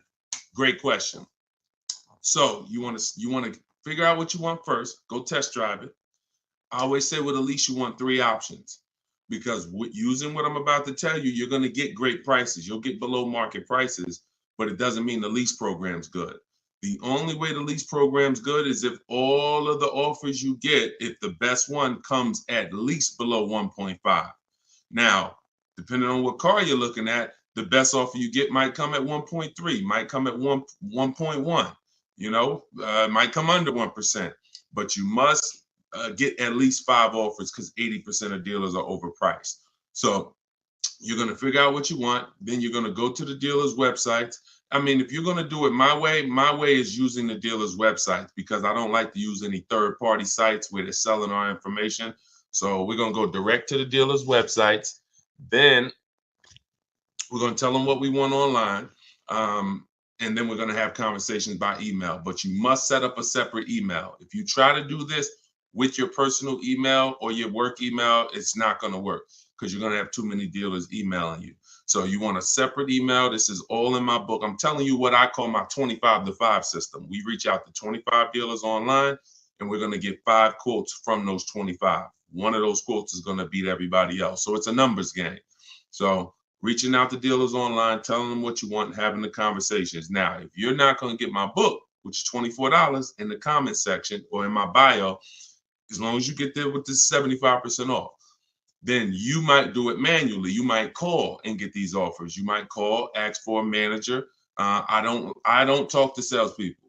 So anything I'm ever teaching you to do is going to be to avoid salespeople. That's why we're avoiding dealerships altogether, but especially salespeople, because you don't know who you're going to get.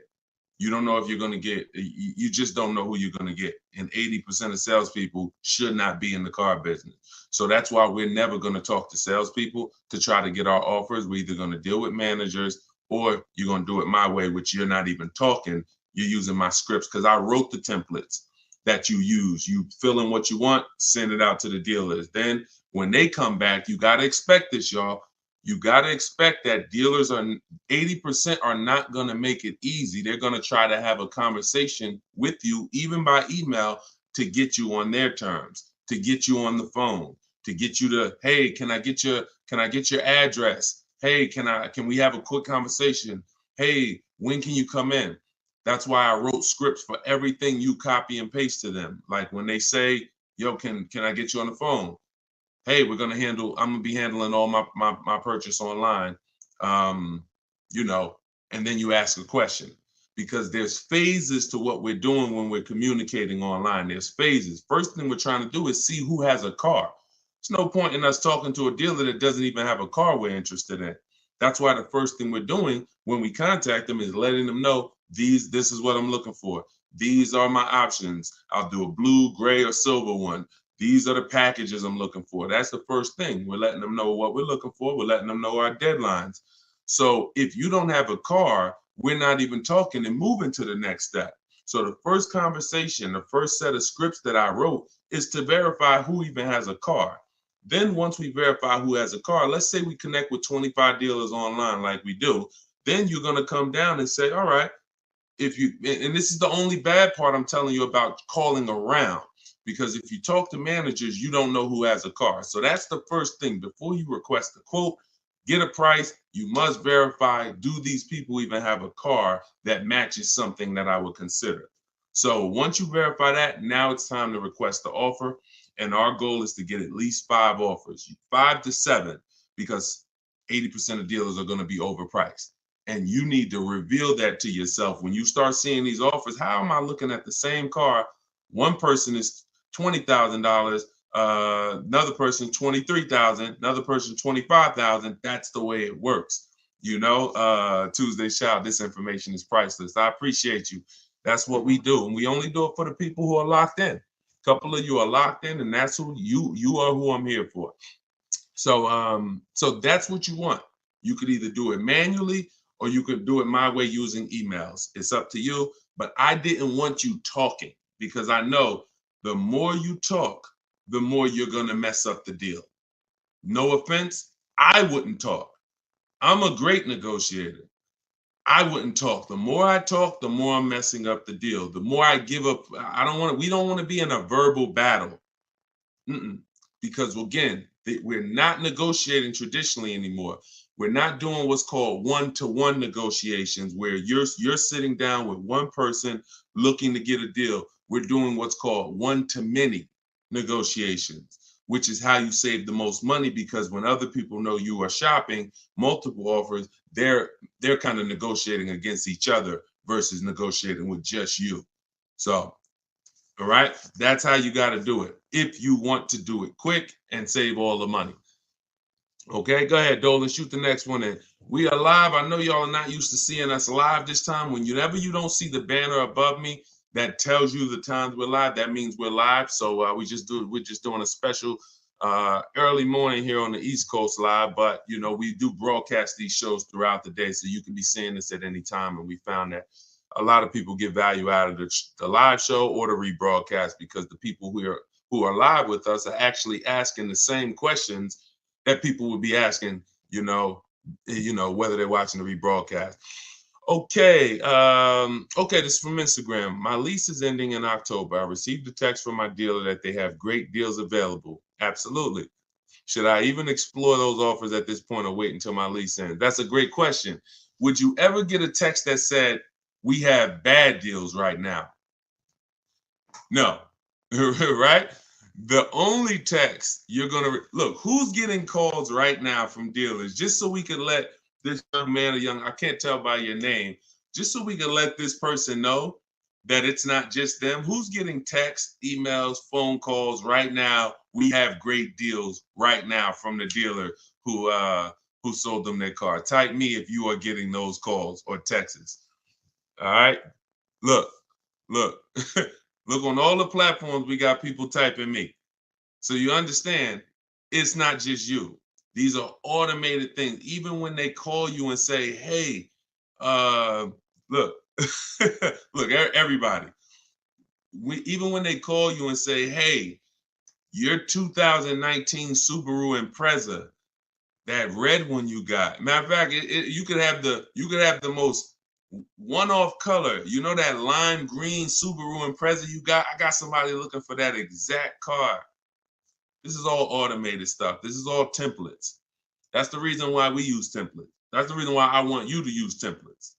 The templates in my book, because this is copy and paste. Hey, Jim, the deals are great right now. Hey, Jane, we could get you out of your lease early. If we could just have a short conversation. So before you even think about anything, I need you to never fall for that. Never think this is an isolated thing for me. This is a template that goes out to thousands of people, and my name and information is filled in, even when you get letters to your house. So now we don't want to emotionally react to anything when it comes to car dealer marketing, because it works very well. It works on the public very well. That's why the showrooms are packed at the end of the month, at the end of the year. That's why it's marketing. It has nothing to do with getting great deals. Now, what you should be doing is controlling your deal. First thing you're going to do is decide whether you're leasing or buying again. If you're not buying your car to keep it 8 years to beat depreciation, then you should not be buying. You should be leasing. So if you're already in a lease and things haven't changed, like me and my wife, we went from leasing. We leased our last five cars. And then, I noticed my wife kept getting the same color vehicle. I said, look, do you really want a new vehicle every couple of years? She said, I could keep a vehicle 8 years. So we ended up buying something. So once we decide we're long-term, we're going to beat depreciation, that's the purchase route. Now, if we're not, we're leasing. So once we are shopping for, once we decide that's step one in my process. See, I want you guys to get familiar with shopping with a process versus just winging it. Step one is leasing versus buying, because if that's the foundation of your car deals, if you structure your deal incorrectly and you purchase what you should have leased, there's no way for you to get a great deal. You're going to overspend by thousands of dollars. Doesn't matter. Okay? Doesn't matter. So now, once we move past that, we need to do an equity assessment. We need to see, can I get out of this lease early, or am I going to wait until the end? That's the simple answer you're looking for. Now, there's three types of equity assessments. There's equity assessments for people who have leases that they need to see if there's any money in them. There's equity assessments for people who have vehicles they own or finance. And then there's equity assessments for people who have third-party restrictions on their leases. There's three different routes depending on what situation you're in, but it doesn't change the fact you're getting bids for the vehicle you have. That is the name of the game, getting bids for the vehicle you have. So you're going to call your bank. In your case, I'm going to tell you how to do the lease equity assessment because you don't own this vehicle. So somebody else on here, if you want to ask a question about, okay, Deshone, well, I need to replace my car, but I own it or I'm financing it, then you can ask that question. But in your case, what you're going to do is call your leasing company, get your payoff, and then you're going to ask them, do I have a third-party restriction? Now, if they say no, you don't have a third-party restriction, great. You're going to simply go to get the 6 bids from these 6 companies: CarMax, Driveway, Carvana, Kelly's Blue Book Instant Cash Offer. The Kelly's Blue Book Instant Cash Offer tool, where they connect you with a local dealer who makes you a cash offer, and AutoNation, Sell My Car, and Car Guru, Sell My Car. The last 3 connect you with a local dealer to get a bid. The first 3 are online car buyers. These are the most savvy car buyers. They cut checks instantly. This isn't like listing your car privately. This is like, hey, I come in, I see you do an inspection, I leave with a check. So these are the bidders right here. So this takes 20 minutes. When you go on these websites, you're going to see a question that says, is your vehicle owned, leased, or financed? You want to put owned. You want to put owned. So if you don't have a third-party restriction, you simply reserve the right to sell to the highest bidder, but you're going to need to now put that offer on hold, and then you begin shopping for your replacement car. But only if you have equity. If you don't have equity, then you're going to wait. If you see that your payoff is 18 and your highest offer is 17, you don't have equity. You're just going to wait until you got about 1 month left on your lease, and then you'll start shopping. Once you pay your last payment, you can start shopping because you can always extend the lease for free. I like to have at least 3 months to shop. I like to have at least 3 months to shop. I want to see the offers for 3 months. I want to see if the offers are phenomenal first month, I'll take it. If my lease is up and the offers weren't good the first month, then I'll extend the lease for free for a month. So I'm going to give myself 2 to 3 months. So as soon as you make your last payment, that's when I will begin shopping if you don't have equity in the lease. Now, if you have a third-party restriction, you're going to follow that same process I just told you, except you're going to end up selling to a used car manager at a dealership that makes the same brand as you. Give you an example. If you have a third-party restriction on a BMW, you can only sell to a BMW dealer. You can't. And some people buy the car and resell it. I don't like doing that because you pay taxes and fees when you do that. I simply like to get bids from at least 3 BMW dealers, and I'll sell to them. So that's how we do it. That's the first step. There's nothing else to think. Many people think, oh, well, what about the next car, the replacement car? Until you do your equity assessment, there's nothing else to think about.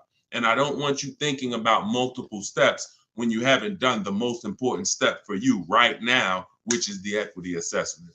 After that, you can move. So my book is 7 steps. You got to do 1 step at a time because it's not a thing you read. We don't do the whole process. We do it one by one. If you called me and said, Deshone, I'm getting a car, what's my first step? I'm going to tell you this. And then you call me back when that's done. Okay, I did that. Now, what's this now? Here we go. Do this now. Go to these websites. All right, perfect. I'll call you back when I'm done. All right, perfect. And before you know it, we're at step 7 and you're picking up your car. But it's an action program, okay? And there's little steps along the way to make sure that we protect ourselves and save the most money and get below market deals. Okay, so handle that. Go ahead, Dolan. All right, we are live, y'all, so you can keep typing your questions. I see you. Thank you, JC Math. Thank you for all your knowledge. Appreciate you. That's what we're here for. Use it. Use it. Don't be a listener, be a doer. All right.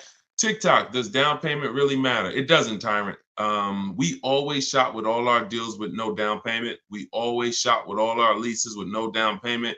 And when we're buying our cars, we're shopping for the car separate from the loan. So you have to understand something. The reason why you get down payments mixed up is because you mix the buying of the car with the getting of the loan.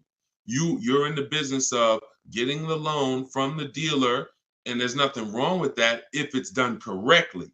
We do not shop and say, okay, how much is this car a month? And can I get it with no money down? No, that means you're mixing two things. I want to buy a car from you, but I'm also going to give you my loan as well. I want you to just mix it up.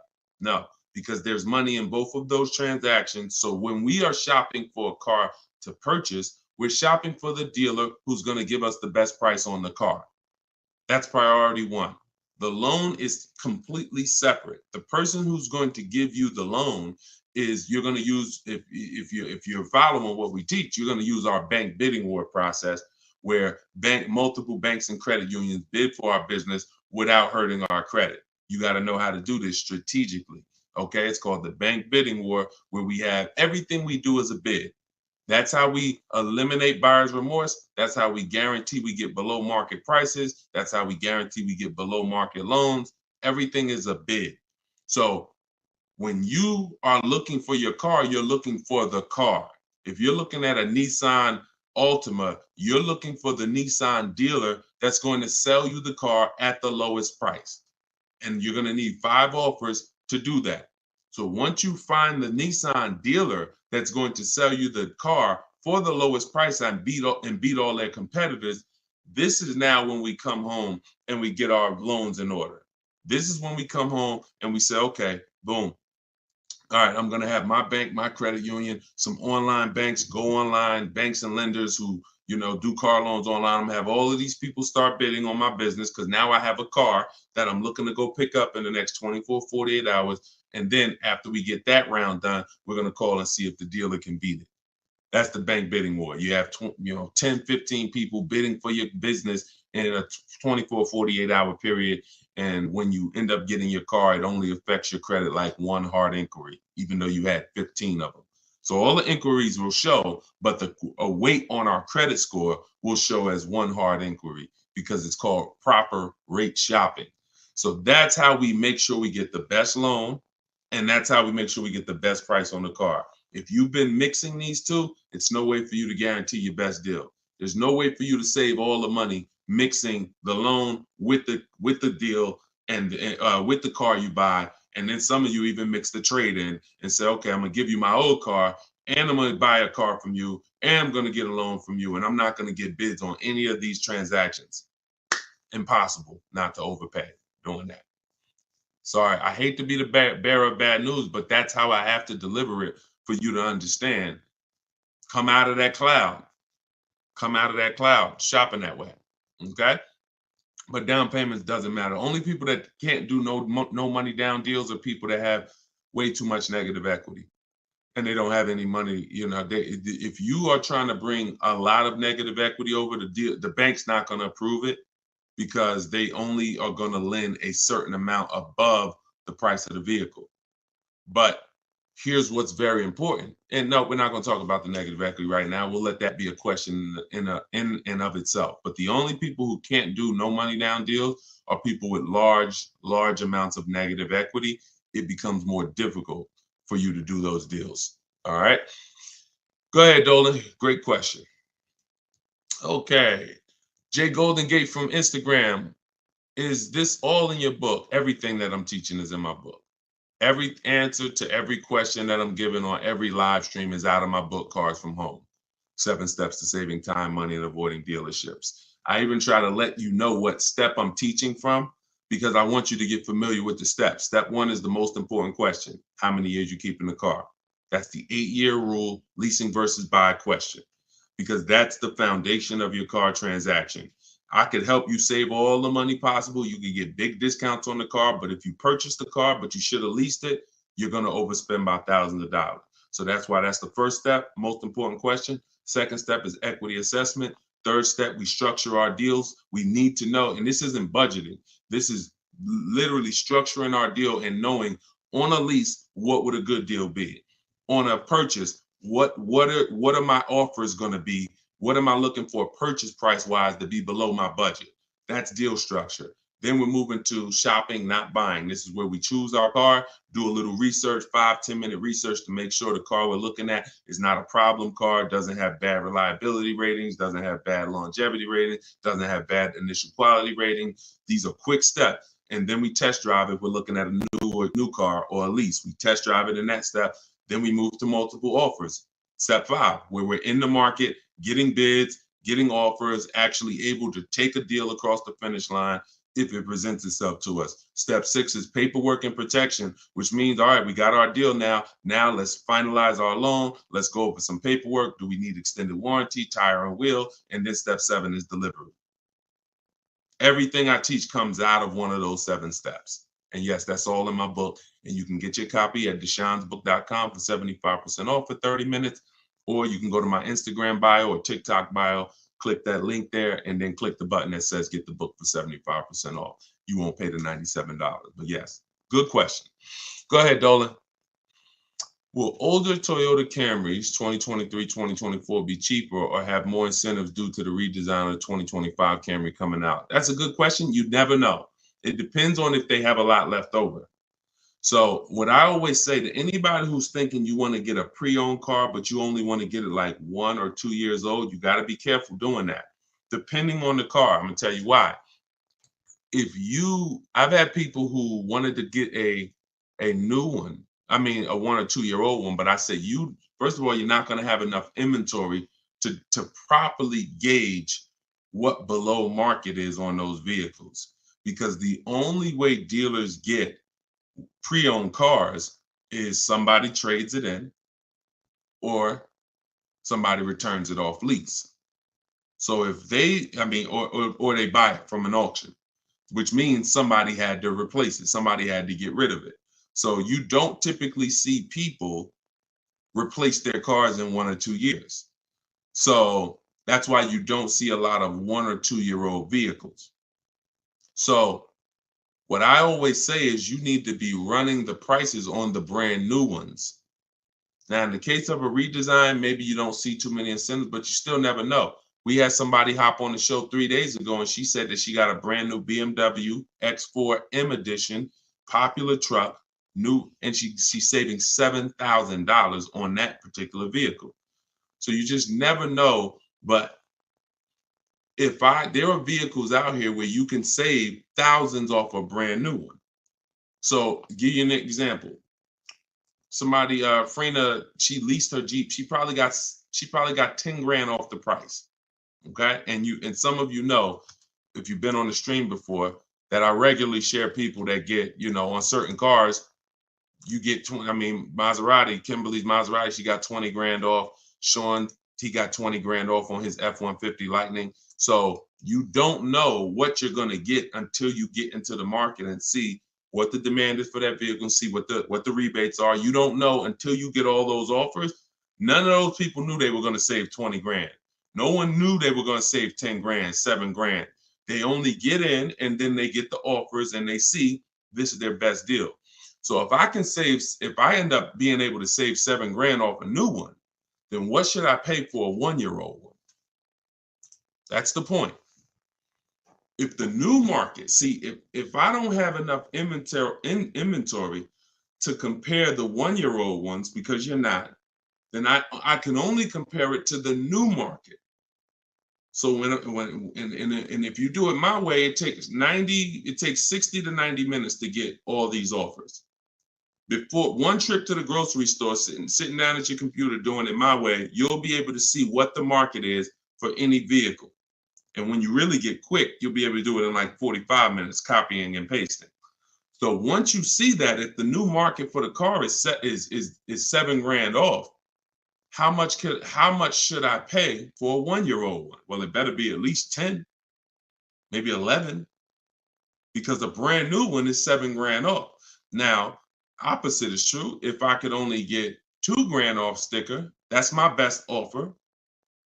Then maybe, okay, maybe a 1-year-old one I'm looking for $7,000-8,000 off sticker, $9,000. So you got to know what the new market is, because the worst mistake you could make is to get a 1 or 2-year-old pre-owned car that has a heavily discounted new car market that has $5,000 rebates on the new car. Think about Sean. I want to use an extreme case, but even cases that are not this extreme will still make a huge difference. Sean, he saves $20,000 off his F-150 Lightning. What happens if somebody said, now that's a $73,000 vehicle I'm showing on the screen. What happens if somebody says, well, I want a 1-year-old one or a 2-year-old one? Now they think, all right, I'm gonna go and look for one that's probably about 50, 55. Now they go pay 55 for a 2-year-old one. But Sean, getting his bids and revealing what the below market prices are on a truck like this, he saves $20,000. So he pays 53, and the person buying the 2-year-old one pays 55.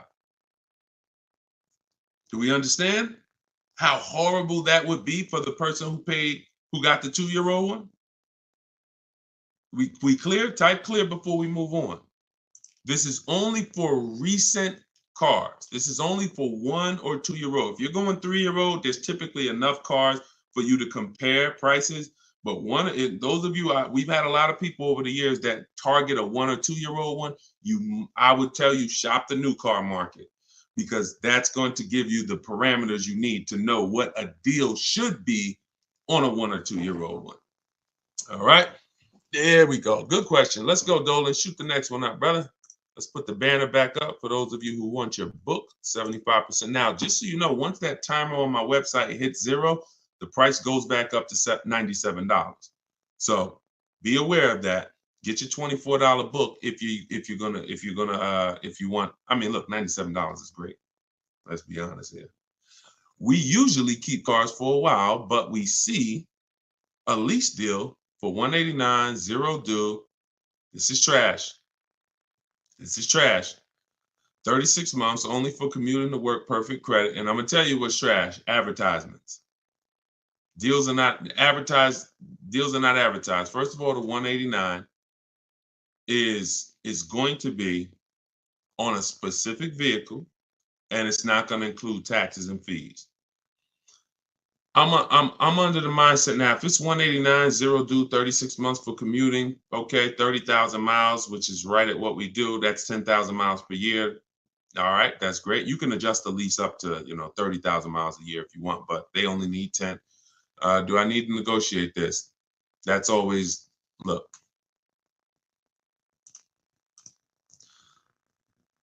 I'm gonna tell you this. So Frina called.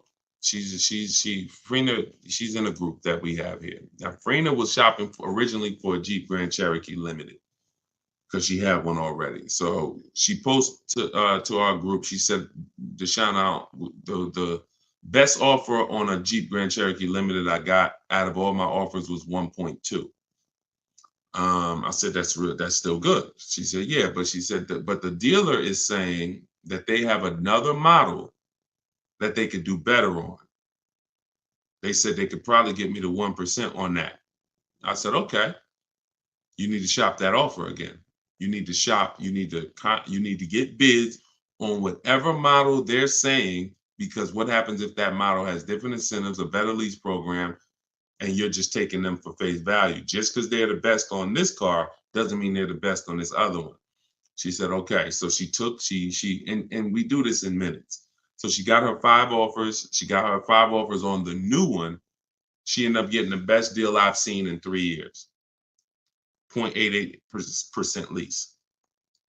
So I don't know for a fact, to answer your question, if they're going to, once they add the taxes and the fees to the deal, I don't know where it's going to be.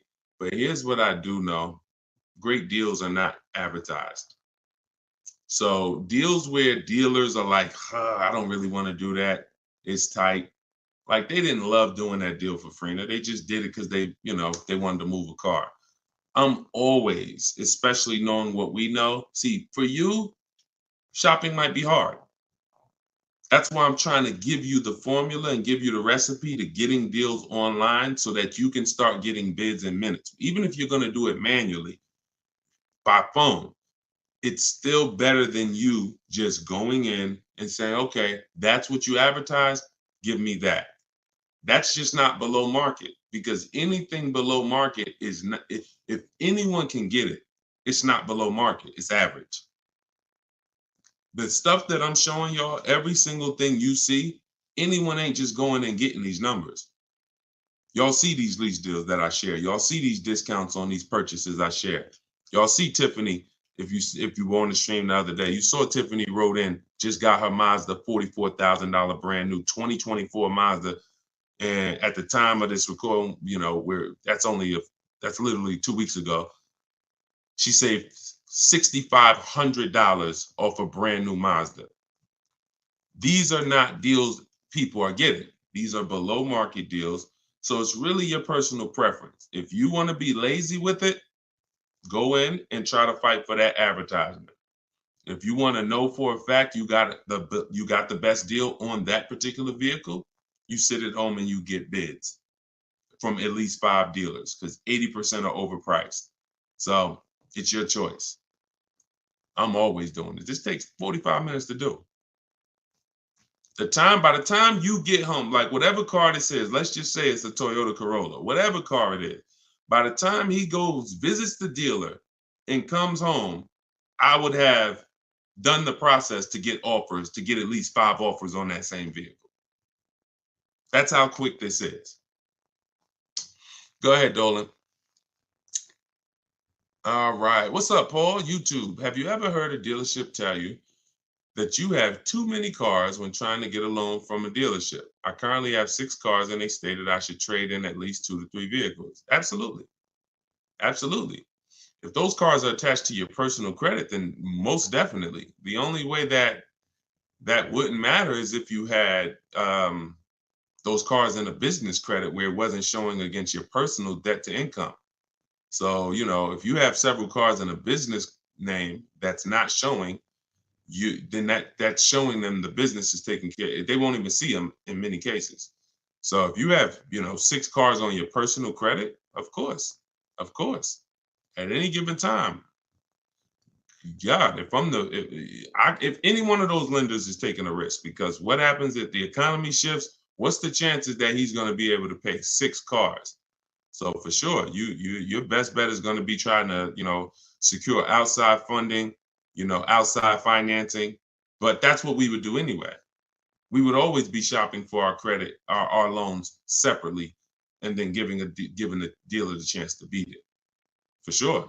And if you can support that, if you can show the income to support it, but it absolutely is very risky from a lender's perspective. Very, very risky. You just need to find the right lender at this point who is willing to take the risk, because obviously most people, it's hard to get a second car. Second car is hard because they're looking at normal people. Normal people are not going to be able to support a second car. Maybe a second car though, a third, a fourth, a fifth. No, I don't even know how you got those done, but however you did, it's income. I mean, I've had people make, $800,000, $900,000 a year. Okay, so it's all income based. So I'm not going to sit up here and tell you I don't know how you got it done. If a bank sees that you make $500,000 a year, and you're bringing in $10,000 a week, and they say, okay, $40,000 a month. Okay, car payments are $3,000, $4,000, $5,000 even. Okay, but you're going to reach a point where they're going to start to see that, okay, this is too much risk. So I wouldn't be dealing with dealers, banks, especially if they're telling you trade 2 or 3 cars. You need to find a bank or a financing source that's going to be comfortable taking that type of risk. And that's it. Go ahead, Dolan. And if you're using those for business, you should really try to get them in a business name. Is your book only digital, or can I get a hard copy? It's only digital, because there's nothing that I can do. First of all, there's so many reasons why it should not be a hard copy. One, the car business changes. My strategies and steps don't change, but the websites we use change. Vroom used to be one of our bidders. Vroom went out of business a couple months ago. So if you had a physical book that you were reading, you'd be going to Vroom and getting a, we don't do this anymore. So templates, I link you to templates that you scan, you're copying and pasting. I'm linking you to Google Documents. I'm linking you to videos that's in my video library. There's things that I'm linking you to throughout the book. Plus, you jump from a section, like it's like a warp zone. If anybody ever played Mario, when you get to a part where I'm asking, where the most important question is, how many years are you keeping the next car? If your answer is less than 8, you click a link and you're going to the lease section. If your answer is more, eight or more, then you click this and you're going to the purchase section. So it's an interactive book so that you're not reading. It's no way. I don't want to be a person who's leasing a car. I mean, I don't want to be a person who's purchasing my car and I'm kind of skipping all this information about leasing that's not relevant to me. I don't want to do that because now I'm going to get confused. Okay, is this for me or not? So I had to have links that warp you to certain sections that keep you on track. Wouldn't be possible with a physical book. And again, the updates are probably the most major. Those two reasons are why this book would be horrible as a hard copy. Well, I'd just be coming back every 6 months, every year. I'd have to do volume 1, volume 2, volume 3, because that book you bought last year, it's not relevant anymore because there's so many things that change. When I wrote my first book, 52 Car Buying Questions Smart People Don't Ask, that was 2021.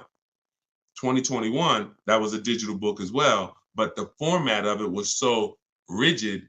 Once things changed, I couldn't change it. I had to totally write a whole nother book. Plus, I wanted to do it step by step. But back then, TrueCar had more power than they have now. That TrueCar has no power now. So all of these things, the markets change. So we need to make sure that all the information we're giving is able to be updated. So when you open the book a year from now, it's relevant. And that's because we're updating the main file. Could never do that with a hard copy. All right, legit question though. Go ahead, Dolan. We are live, y'all. I know you don't usually see me live this time of the day, but we decided to do a special live. So whenever you don't see the banner above my head, you're watching a live show. When you see the banner, that means you're watching the rebroadcast because we rebroadcast the shows throughout the week. So that way, if you couldn't catch the whole show or if your friends and family need to see it, you can always point them to the show on any of the 4 platforms. But we are actually live now, so you can type your question. Do you suggest putting a car in your business name with or without a PG?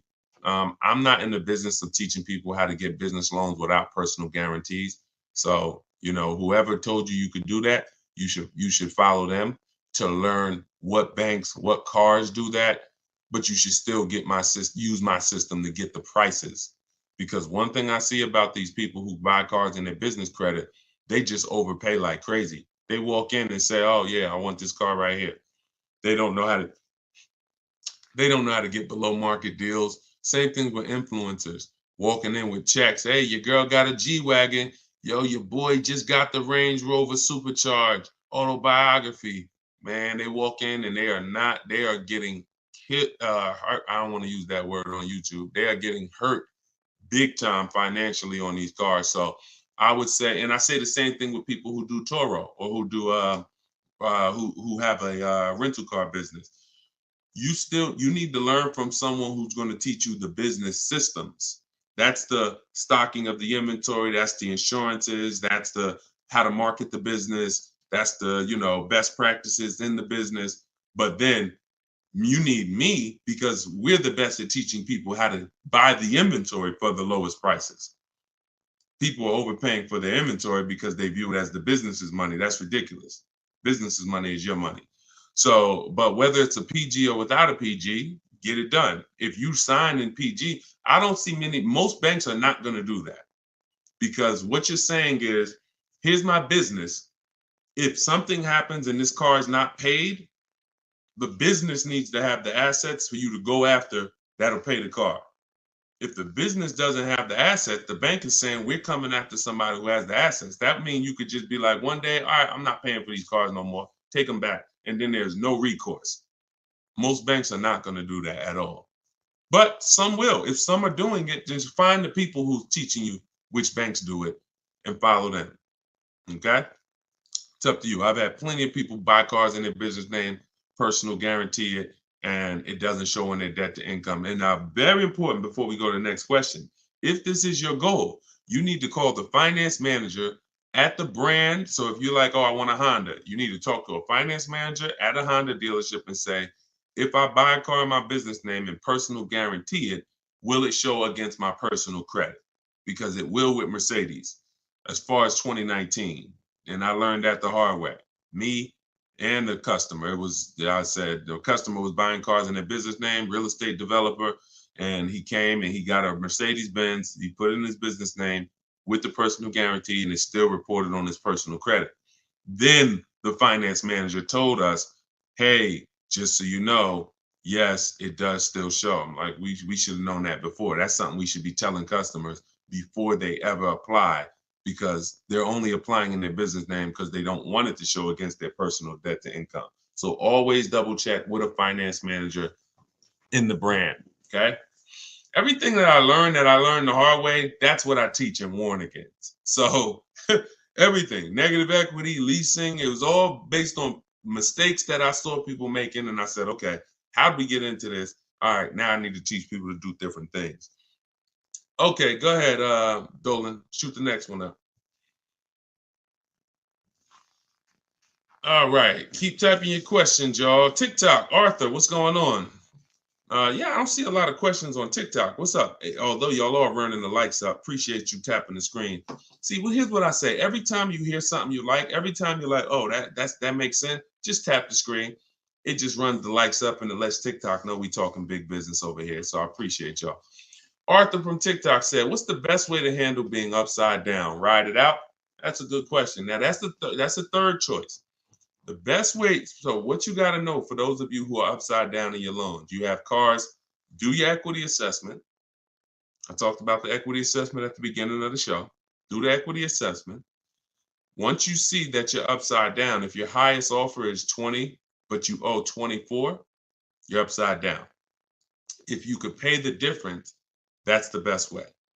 If you could pay the $4,000 outright, that's the best way, because the second option, you're going to have more negative equity than $4,000, because the bidding system is meant to reduce your negative equity by maximizing the price you get for your car. So in order to maximize the price we get for our car, we must get bids. So once we get the bids, we move on and say, okay, I can't pay the difference. Now I have to, I can't even say the word. Who knows the word that I hate using? Starts with a T. We don't do this. Only in these scenarios. Only in these scenarios. Only when you have too much negative equity, you can't pay the difference. You have to do the T word. What is the T word? Anybody know? We might have a bunch of new people on here. They're like, no, Deshone, this is one word we don't do. Okay, nobody? All right. It's trade. It's trade. Yes, just Neil. Yes, exactly. It's trade. Because what I always say is you're not going to get the most money trading anything. If you got a phone, a cell phone, and you want to trade it, you're not getting the most money for it. Putting it on the market and getting offers, that gets you the most money. So when you say, okay, if I would have took the highest offer from the bidders, then I would only have $4,000 negative equity. Most likely when you end up going this route, you're going to have 5 or 6, because you need a dealer who's going to wrap your negative equity into the new deal. So basically what you should be doing is leasing. There's no reason, 99% of the time, the reason you have negative equity is because you buy cars and replace them quick and you don't lease. I could see, if I'm a doctor financially, I'm going to treat your problem, which is what we're doing. Here's what you could do. You could do some antiseptic. You can use this. But here's what's causing the problem. Okay, so once this thing is healed, you need to know, because if you don't know what's causing it, you're going to be back in this situation again. Short-term owners, you don't keep your cars more than 8 years. You take out 5-6 year loan, you trade them in. Doesn't matter. You're losing too much value in the short term, and that's why you have negative equity all the time.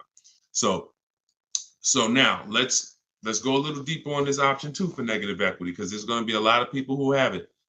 In 2020, and one day I'm gonna play some of the videos that I posted in 2021 and 2022, warning people not to overpay for these cars and warning people to use a bidding system so that they will find the best deals.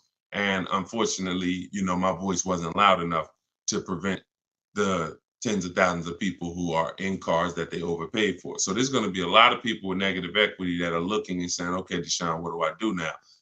So first option is what I just told you. That's the best option. You need to have some cash to do that. Second option is, all right, now I'm going to shop for my car. And then I'm going to get, and this is important. Let me show this for an example, okay? Because some of you, your knee-jerk reaction is going to be to just walk into a dealer and let me warn against that. So let's use somebody who got a discount. Okay, here we go. Let's use Tiffany's case. Tiffany bought a car that is, pretty common, and she got bids and she saved a ton of money on it. Now let me show you this. So I'm shopping, I'm getting bids. The reason why I'm getting bids is because I need to know the largest discount I can get off the new car that I'm buying, or off the new car I'm about to lease. Because this is going to be what allows me to transfer my negative equity over to the new car. So she saved $6,500. The reason why this part gets tricky for those of you who have a lot of negative equity, like, over $5,000, $7,000, really over $5,000 of negative equity, it gets tricky because the banks have something called a loan to value ratio. So if you look at where it says our deal MSRP 44,820, and those of you on TikTok, you'll watch it on the replay or you could jump over to YouTube. It's up to you. But the bank is only going to lend about 20% above that number. If you have great credit, maybe 25% above the 44,820. So if you're looking at a car like that, 44,820 is the sticker price.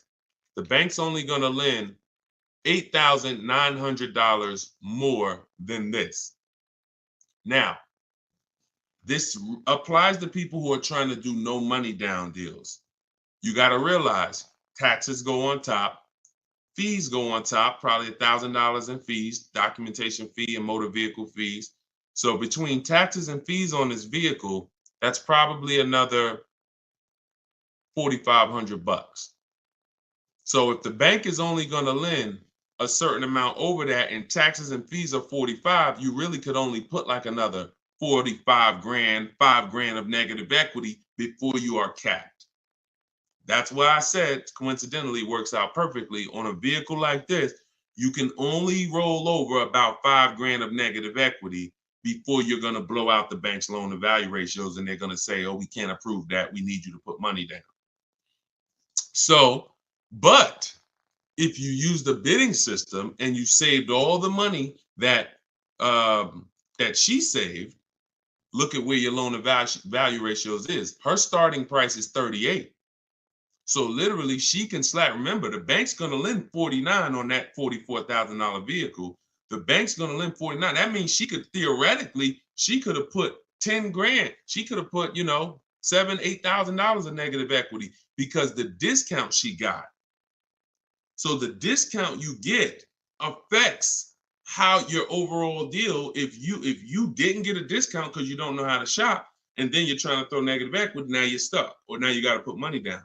But when you're shopping, getting bids, you get all the money off that you possibly can, and now you can throw you can throw larger amounts of negative equity. So somebody who didn't get a discount on that car could only put $5,000 negative equity on it.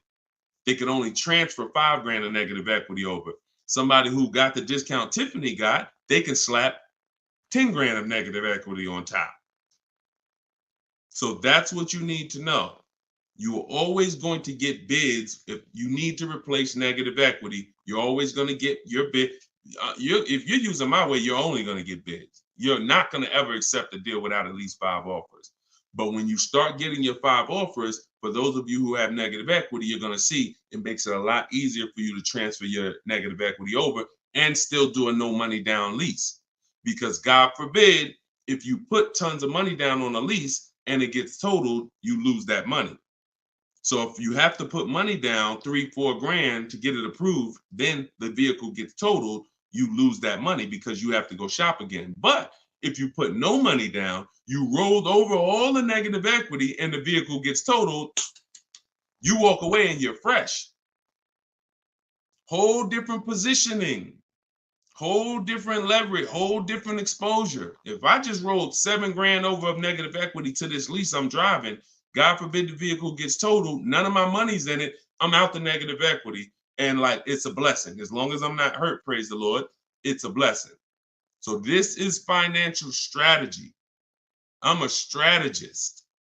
So that's what you do. Those are the 2 ways to get out of negative equity. You pick your choice. And if you can't do either, then you got to stay and you got to pay down the loan. That's the third option. But once you're out of negative equity, get out of it and stay out of it. Most of you should be transferring that negative equity to a lease, and that's gonna solve your problems in the long run. Go ahead, Dolan.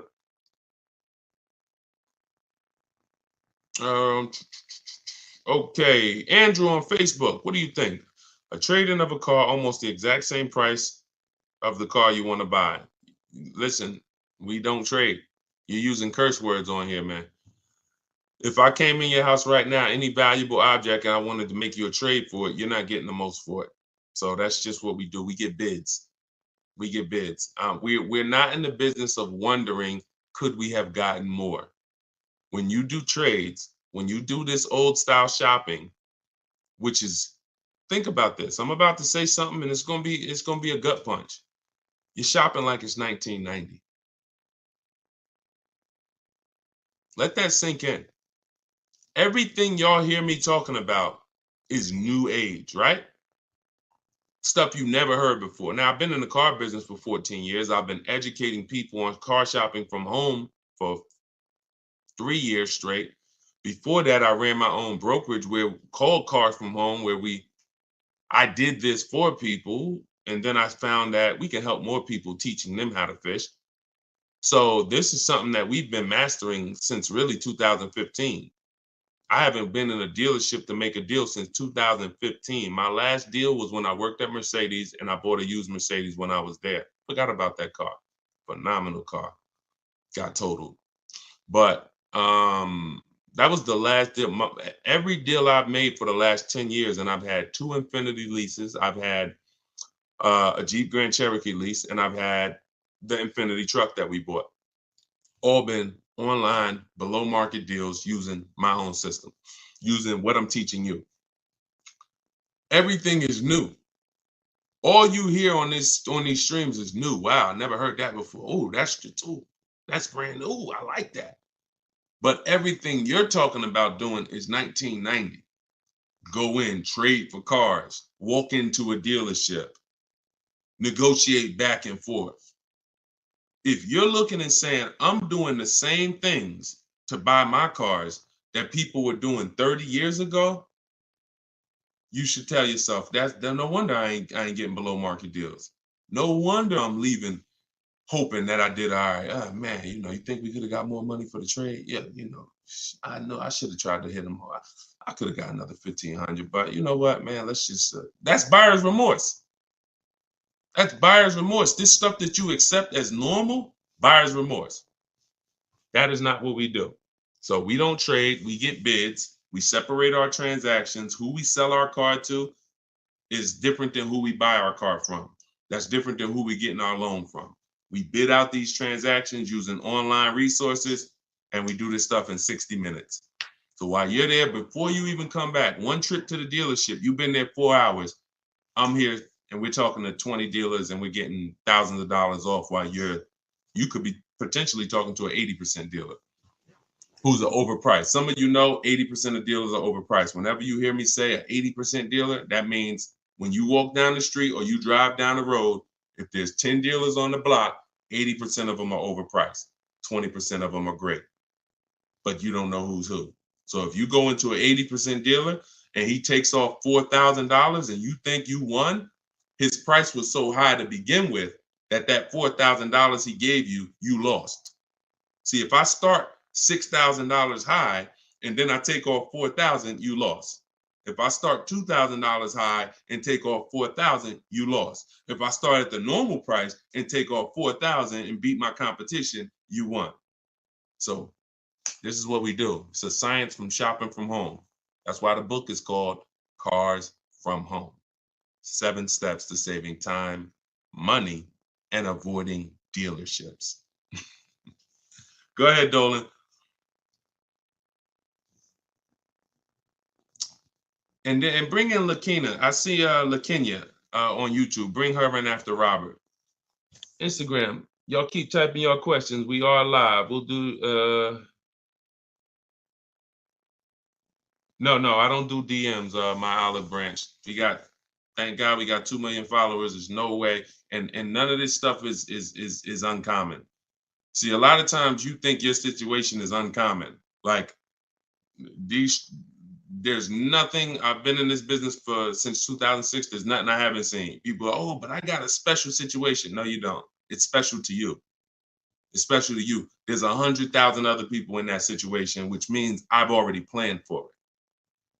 Unless you're a one-off situation where there's not 100,000 other people in this country in the same situation as you, it's already been planned for. I've seen thousands of transactions over the years, so I can plan for everything. So there's no way functionally, logistically, that I can be in DMs giving people repetitive advice. When I make the information available, you just go get it.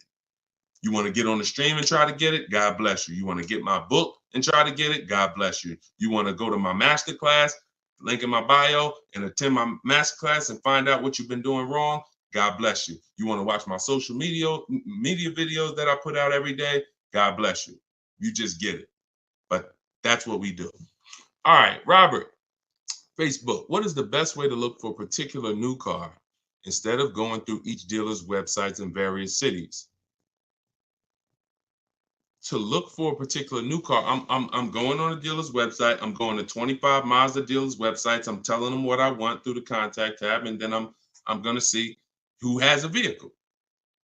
That's the fastest way possible. That step in our process takes 20 minutes. If now that's what I said. You can try to do it your way, or you can use my templates and scripts, because my scripts are copy and paste. But you're not going to do this calling. It's hard because you don't know who has what car. That's why we go to all the dealers' websites and we reach out to them in 20-25 minutes. So once we know who has a car, then we have a conversation by email with those who have a car. It's the best way possible. There's no way better than that.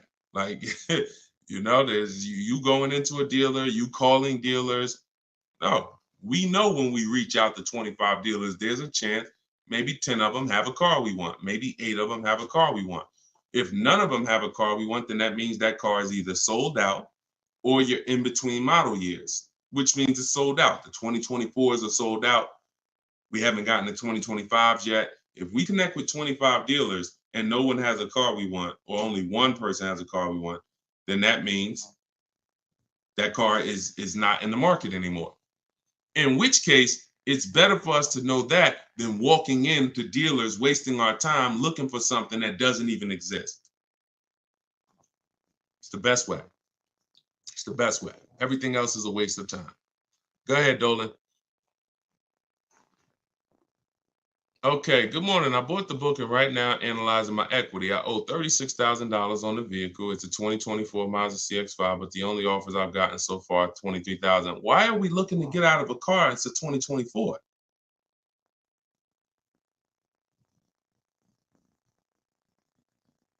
Manual appraisal to see if I get a better deal. My question is, because there's such a big difference in equity, why are we getting, Why are we trying to get out of a car that's a brand new car that just came out? I wonder if I should keep the vehicle for 8 years. Okay, wait, okay, so you bought it. So you bought the vehicle. My question is, because there's such a big difference in equity, I wonder if I should keep the vehicle for 8 years. What do you think? What's my goal is to go into a lease. Okay, because I know I'm paying too much for a truck. I don't plan on keeping it. All right, all right, all right. Thank you for that. So it makes sense. Bought a car, should be leasing, paying too much for it because you bought it. $40-something thousand Mazda CX-5. You owe $36,000 on it. All right. Now that makes sense. Because I always tell people, if you've had a car for a couple years and you're thinking, some people say, Deshone, I know I'm not an 8-year person. I'm breaking the 8-year rule. Should I go into a lease now? And my answer to them is always yes, because there's no benefit in you waiting. There's no benefit in you waiting to, pay off the car and then go lease. But this is a case where this vehicle is extremely new. And then you realize, okay, I shouldn't have bought it. I should have leased it. So what you're at the mercy at right now is the equity position, because y'all know what this means, right? Depreciation. This is your vehicle right now. So the minute you drove off the lot, you lost 20%. So if that vehicle was a market value of $40,000 and then you drove off the lot, you lost, now it's worth 34. Now it's worth 38, whatever it's worth. The point is, you lost a huge amount of value. So you're trying to, that's the biggest value that you can lose in a vehicle. Is a brand new vehicle. A year later, it's worth 20% less. So trying to replace it in that time is going to be extremely hard. Now, what I would tell you is, you didn't overpay. You just purchased your car. And you might have overpaid too. I'm not going to say you didn't overpay. So the key is, you could put your deal on the right. You could have a wrong structure for your life, which is you purchased when you should have leased, and you could overpay. Now, what we need to do is see, what can we do at this particular point? You can only see where's your break even, or do you want to transfer with negative equity, or do you want to wait until you're at a break even and then transfer into a lease? The soonest you could do that, the better. And I'm going to tell you something. I had a close friend of mine. He's actually a business partner of mine. And he came into the system and he learned my system, and he had a Kia Telluride. Wasn't going to use it, but we're doing some business together. He's a banker, and we're about to build this banking application. So happens his Kia Telluride gets totaled. His wife has an accident. His Kia Telluride gets totaled. He didn't know about leasing either. He didn't know about the 8-year rule either. So he said, Deshone, so I'm going to use this bidding system that you create. I'm going to use the system, because why not? But what I found is, I'm not an 8-year person, so I'm going to go for a lease. I said, okay. Getting the same vehicle, Kia Telluride. Hits me last week. We go out to dinner. He's like, so I'm picking up my Telluride, and then we'll go out to dinner afterwards. He said, I got him under $500 a month. It was like $479 on a Kia Telluride that I was just paying $800 for a month. I said, well, congratulations, man. He says, man, listen, it's just deal structure. So he's driving the same vehicle. In fact, he got a brand new one. And that's the revelation that most people are going to make. And that's really the big revelation, because the amount of money you're going to save is just going to be amazing. But you have to see at this point now, when does that make sense? Because I just bought this vehicle. It lost a ton of value naturally, because that's what it does. Depreciation has set in. I would do my equity assessment and keep doing it. I do it probably once every 6 months, once every year, and see, you're paying $623 a month for it. Yeah. You could lease that same vehicle. I mean, think about this. And I'm just telling you so you can have a target. If you go right now and you transfer, okay, so let's just say a phenomenal offer on that, because, Tiffany got a Mazda. She got a Mazda. Now, she didn't lease it. She bought it, but she got $6,000 off the vehicle, $6,500. Let's just say that $43,000 vehicle, let's just say she could lease that for like, $425 a month. We don't know what her best offer would have been if she leased it. But if it's $4 something a month, then you overpaid because deal structure. And if you put money down, that's more money that you overpaid. So you have to now have a goal and say, all right, this is a correction of a mistake. The damage is done. Just understand that the damage is done. Wrong deal structure it's done. So all you can do from here is say, all right, I know what my next goal is. I'm going to move from this vehicle to my next vehicle in a lease, and I'm going to do it when it financially makes sense to do. That's all you could do. It's a purchase. You didn't necessarily you're not paying $623 because you necessarily got a bad deal. You're paying $623 because you bought a brand new car. So you should just focus on, all right, do your equity assessment every 6 months, enjoy the car. It's not going to be forever.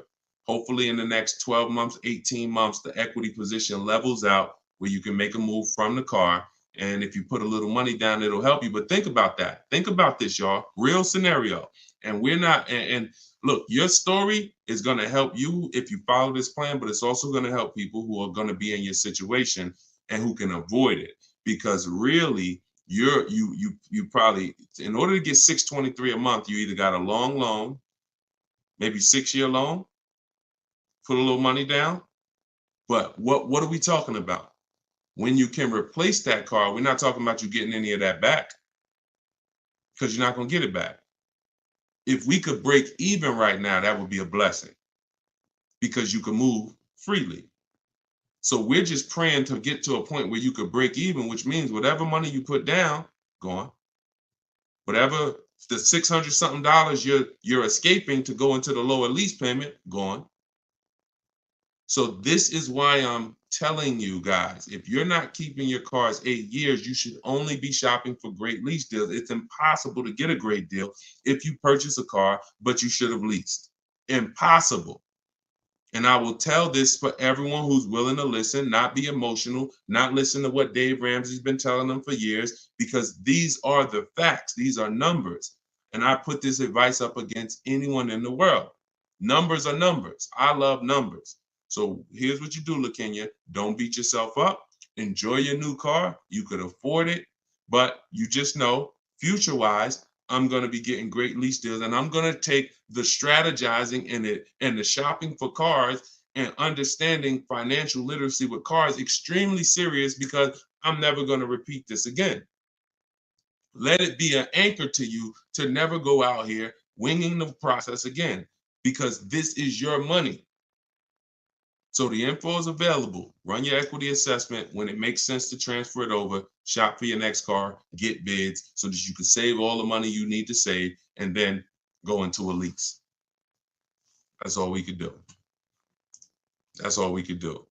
I will shout from the hills, y'all. People say you only talk about leasing. They don't listen.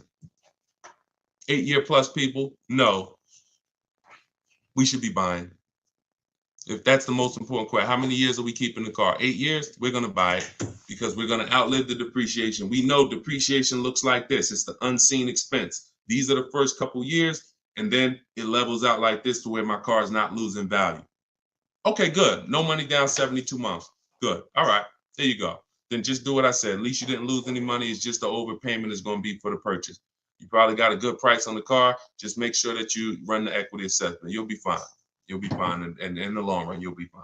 You're fine now. You could afford it. You just want to go into another car. Like I said, my man just did the same thing. My partner just did. He didn't know. See, if you didn't know, then it's just in the back of your mind. But he knows now. I was driving a Kia Telluride paying almost $800 a month. Now I'm in the same Kia Telluride paying under $500. Under $500. My payment is $479 or whatever it was. Same exact car. There's people pulling up next to him in the same car, but because they were told purchase your cars, don't lease, they're paying $300-400 more per month than he is. Just so they can say, oh, we purchased. Meanwhile, they're going to trade it in 3, 4, 5 years and do it all over again. Now, if they were keeping that Telluride, if they said we purchased this and we're going to drive this till the wheels fall off, we're going to have this in our household 10 years. One day we come out, it has 200,000 miles on it. It doesn't start. It's 12 years old. That's when we get rid of it. Then that's when you purchase. 8 years, 10 years, 12 years, you outlive the depreciation. You dodge this bullet. You don't replace your cars when it's dropping in value like this. And that's how you win. Long-term ownership. If you're not going for long-term ownership, then you should be shopping for great lease deals. That's the plan. That's the structure. Everything I taught from the stream on this stream is in my new book. It's called Cars from Home: 7 Steps to Saving Time, Money, and Avoiding Dealerships. It's not just the science of deal structure and proper deal structure. It's the science of car shopping from home and making dealers and banks bid for your business instead of negotiating. So all of you if you don't like negotiating, if you don't like not understanding car deals, you will love this because it's going to work and empower you. You become the prize. People should be trying to win your business. You shouldn't be in one dealership or two dealerships trying to talk them into selling you a car and doing you the honor of selling you a car. You should be sitting at home and letting banks and dealers come to you and win your business. We're the prize in this. So our strategies and our systems reflect that. We are the prize. And the 20% of dealers and the 20% of banks that do the best deals, they don't mind competing. They don't mind showing us that, yes, you are the prize. And here's what I'm going to do for you. I'm going to beat all my competition's prices just to show you that I really do want your business. Thank you. Those are the people we do business with. So that's all in my book. You can get your copy for 75% off. It's normally $97, but you can get yours in my TikTok bio and in my Instagram bio. Just click that link and click the button that says get my new book 75% off, and you can get it for $24. But if you've been to the website and that timer started running, then when you go back, the price will be $97. It's on you to decide if, listen, I need this information. If I missed the $24 deal, I'm taking the $97. I need this information because this information will net you thousands of dollars on your first transaction. You saw what it did for Tiffany, $6,500 off her first car using the book. So get it in my bio or in the link. We put a comment in the Facebook section, in the Facebook and YouTube comments, deshonsbook.com. And if you're watching us on TV, of course, you can use your mobile phone. You can scan that QR code. And for all of you who want to attend my free masterclass, it's called Everything You're Doing Wrong, Buying, Selling, and Leasing Cars. You can also click that link and attend it. You'll need about an hour though, and you'll need a pen and pad because we go very deep into leasing versus buying and 23 other mistakes that you're making that you don't know you're making. So you can do that. You can attend that, or you can attend that in my TikTok and Instagram bio as well. Like I always say, I make the information available. You get in where you fit in. Just get the information. All right. Great stream today. I appreciate everybody. Enjoy the rest of your day, and we'll see you on the next one. God bless you.